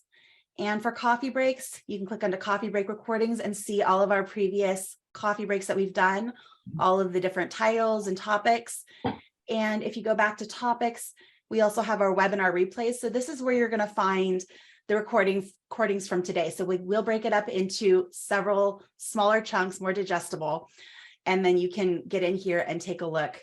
So you can see we have a lot of, every other week, we typically do a getting started webinar, where if you're just starting out, you need help installing and getting things set up, you can attend one of these webinars. And if you want to see what events are coming up, you can go to events. And here's all of our upcoming events that we've posted. We do have more in the queue. This is just what we've posted for now. So I hope that's helpful to everybody. One more note on the manual. If you're looking for something in particular, there is a search field. And don't forget that each one of these sections has a disclosure error, which you can open it up and get more information. So it looks like Lincoln, you raised your hand. Do you have a question that you could post into the Q&A or into the chat? Let's see here. Gregory asked, can you update Mylio while it's still transferring files? It depends on what action is happening. So if you're in the middle of copying or moving files, you're going to want to let that finish. Yeah, if you're doing an import, sorry, Yeah. if you're doing an import, I would let the import finish. If you're just synchronizing, you can update. Absolutely. So we have a few more things here in the chat. Let me take a look. All right. And it looks like we've just had a few links posted there. Awesome. Pamela said she never considered using Mylio for documents. It's amazing. There's some really great stuff. So I can go to my people view here. And so just kind of the power of keeping those memories together. I have here for my grandmother, when we were cleaning out our house after she passed, I found this note and I scanned it in. I actually have it on my bulletin board here in my office as well. But to me, this kind of sums up, why we have something like Mylio. And keeping these memories alive, keeping them with us is really the most powerful thing. Now, if you're looking for a way to attach a document like this to a person, obviously there's no face for face tagging to work. You can go down to people and you can actually, where it says other people, you can attach a person. So now when I go into my people view and I click on my grandma, there's all of these pictures of my grandma, but I also have this document that I've associated with her. So just a little tip there for keeping all of your memories and moments together. All right. Any closing thoughts, JC? I know we're getting towards the end. We have a few more questions. What is the easiest way to take the library and send to a Photoshop for printing of a physical album? Well, if you want to send your entire library, that might be a lot of photos, but let's assume you're just sending an album.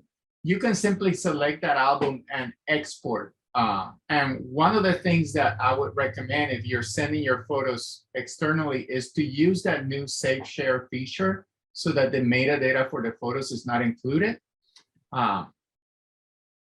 Just click the export button Angela is demonstrating. Yep. And you can export directly to a thumb drive or directly to the piece of media that you're going to use to share with that Photoshop.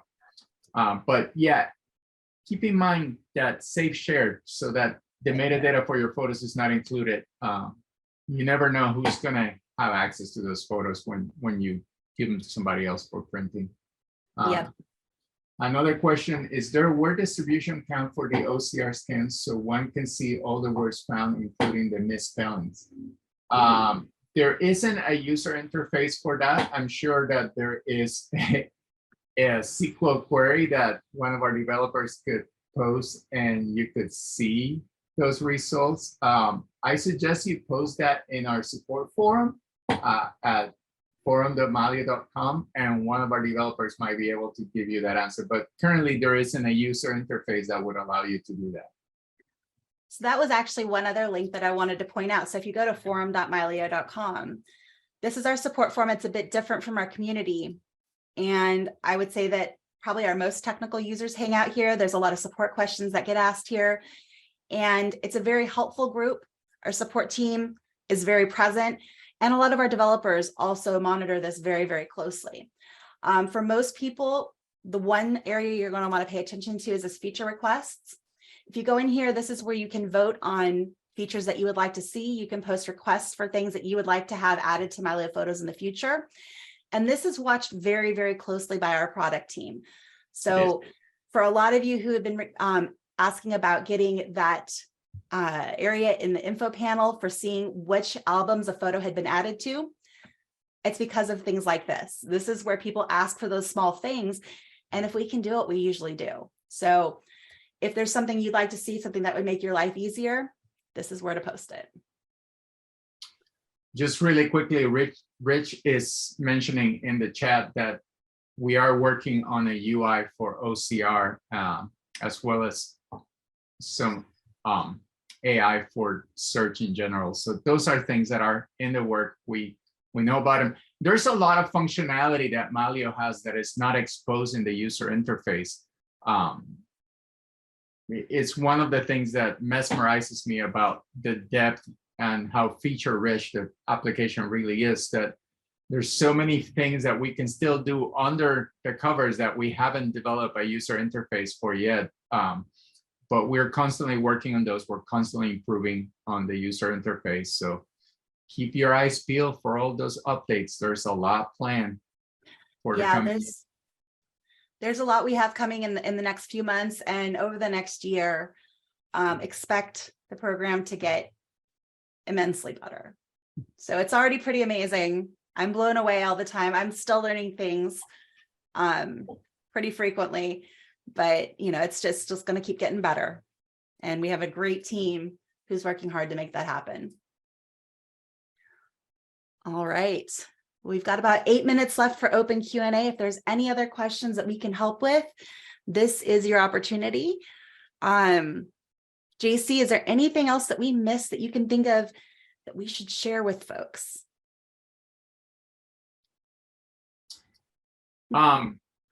Probably, yes. But I couldn't tell you what right now. I'm still jet lagged, and my brain is swimming with all the features that we did add to this release. There was really a lot of changes. It was one of our biggest, in terms of feature updates, it was one of our biggest releases. We do want to ask people to share what they want to add added to Mylio Photos. So if you don't have any questions, but you have some things that you really like to see in the application, be sure to send that as a note on the chat or as a comment. Go to the forum and add it as a feature request. You can chat to us through the community. You can even send us an email to support, and I'll make sure it gets to the right people. Rich is also reminding us to check out the Photo Explorer feature. I don't think we got to demonstrate that today, so maybe we can take a quick minute and show that. We definitely can. And I think it did get demoed for early on in the presentation, but I'm happy to do that again. And then another question just popped up in the Q&A. Do rejected photos act like hidden photos? They absolutely can. So let me go ahead. I'm going to share my screen once more here. And let's take a look here. These are some of my favorite images. I don't want to hide any of those. So let me jump back here and go to a different. You really do like those leaves. They're so pretty. Yeah. So you can see in this album, I have a couple of images here that I rejected. They're grayed out, but right now you can see them. If I want to hide these from my library, all I need to do is go up to the More menu and uncheck Show Rejected Photos. So now they're hidden, and they're hidden from every view in my library. So if I go to the folder where these live, they're hidden. If I go to all photos, they're hidden. If I want to ever get them back, all I have to do is go up to the More menu and choose Show Rejected Photos. So it's really quite that easy. Now there was a question about using Photo Explorer. So I'm just going to jump to all photos and let's take a look at this one here. So this was when I was up in Bellevue a few weeks ago. I had this amazing dessert and it's called a pavlova. And let's say I want to go back to this restaurant and cross my fingers that, you know, this obviously looks like a seasonal dish, but maybe they have something similar, but I don't remember where it was that I ate. So I can go here to Photo Explorer because this has GPS information and I can choose Explore on the web. Now I have my Mylio set to go to Apple Maps. So that's going to automatically launch Apple Maps. And there it is. It dropped me right in where this restaurant was. So I can zoom in, grab my zoom button and just get in a little closer and figure out exactly where it was that I had dinner. So it's somewhere right around here. Mhm. And I'm not seeing the restaurant in this view. So maybe Apple Maps is not the best way to do this. You can also do this with Google Maps, Google Earth. Was it Bing Maps and OpenStreetMaps? I think were the Yeah. other options. Yeah, If those are you the other choose a options. map view that you don't like, you can change it. So that's you're not locked in once you make that selection. You can go up to the More menu, choose Settings, and I believe, was it under Appearance? I forget which one it is. It's in the manual. It tells you exactly under which menu to General. go. It's under Yeah. General. Okay. Yeah. Right there it is. Web Maps Provider. So I have Apple Maps selected. So I can choose Google Earth, Google Maps, and that's going to change what it pulls up. So let's go ahead and give that a try again. And choose Explore Location on the web. It's going to pull up my browser this time and puts me right there into Lincoln Square South Mall. And I can again zoom in to hopefully figure out which restaurant I went to. And I am not seeing it there. I'm pretty sure it was called the Lake House, but I Yes. know that it was in this general area. And I know where you man, went to. It was the lake house. Yeah. yeah, but at least that gets me close and I can figure out, okay, at least I can get to that general area. And once I remember which restaurant it was, I can look them up. I can make a reservation. I can get directions, whatever I need to do. Another fun way to do that is if I want to take a look at this on the map inside of Mylio, I don't necessarily want to connect to the web. I just want to see this on the map. I can go up here to the Photo Explorer and I can just say, Explore Location on Map. And that's going to pull me up there right on the map in Mylio. And if I want to zoom out a little bit to get a higher level view, there we go. And that's where I had that tremendous dessert. So We have a few more questions, Angela. Let's try to cover them. Is there a top way to view all rejected photos? Was that using a filter? And yes, you can see all rejected photos using a filter because yes. rejected photos are just a flag type. So you can go to your filter view, go to flag and choose rejected photos. And that's going to show you just your rejected photos in all views. Yep. Beth asks, remind us how to delete rejected photos, please. All right. So I have, let's say for my, let me get out of filter here. And I believe it's up under Organize, Delete Rejected Photos. Now, what happens when you do this? If I'm in All Photos view, it's going to look through my entire library and delete every rejected photo in my library.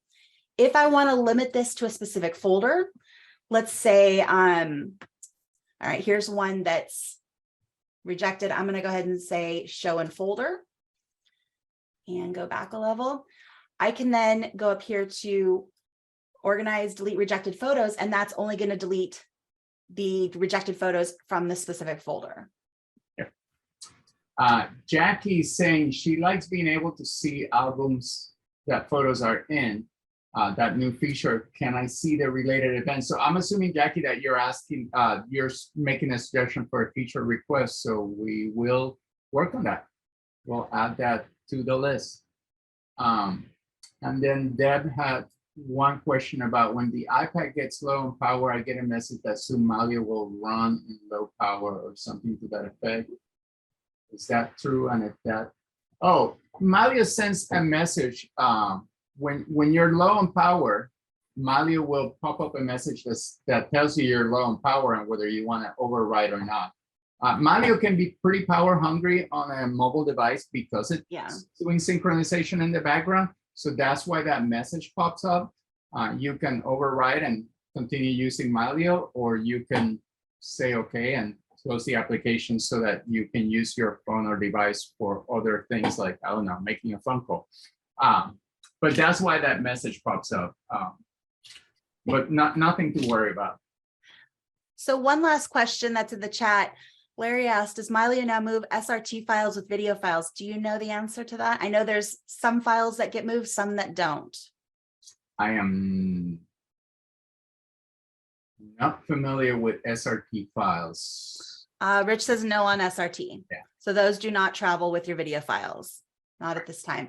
We do have a thread in the forum. So if you go to forum.mylio.com, that talks about other files that you would like Mylio Photos to sync along with your videos and images and so forth.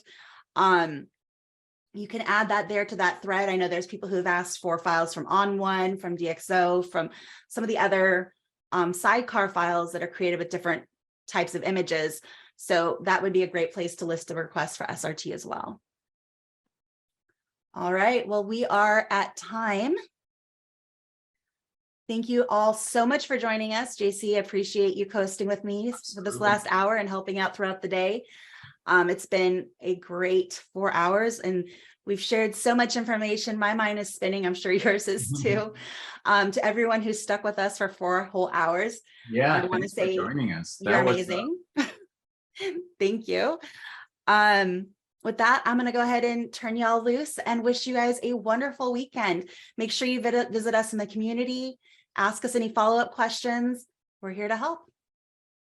Thanks, everybody. Have fun looking at your photos this weekend. Absolutely. Bye, everyone.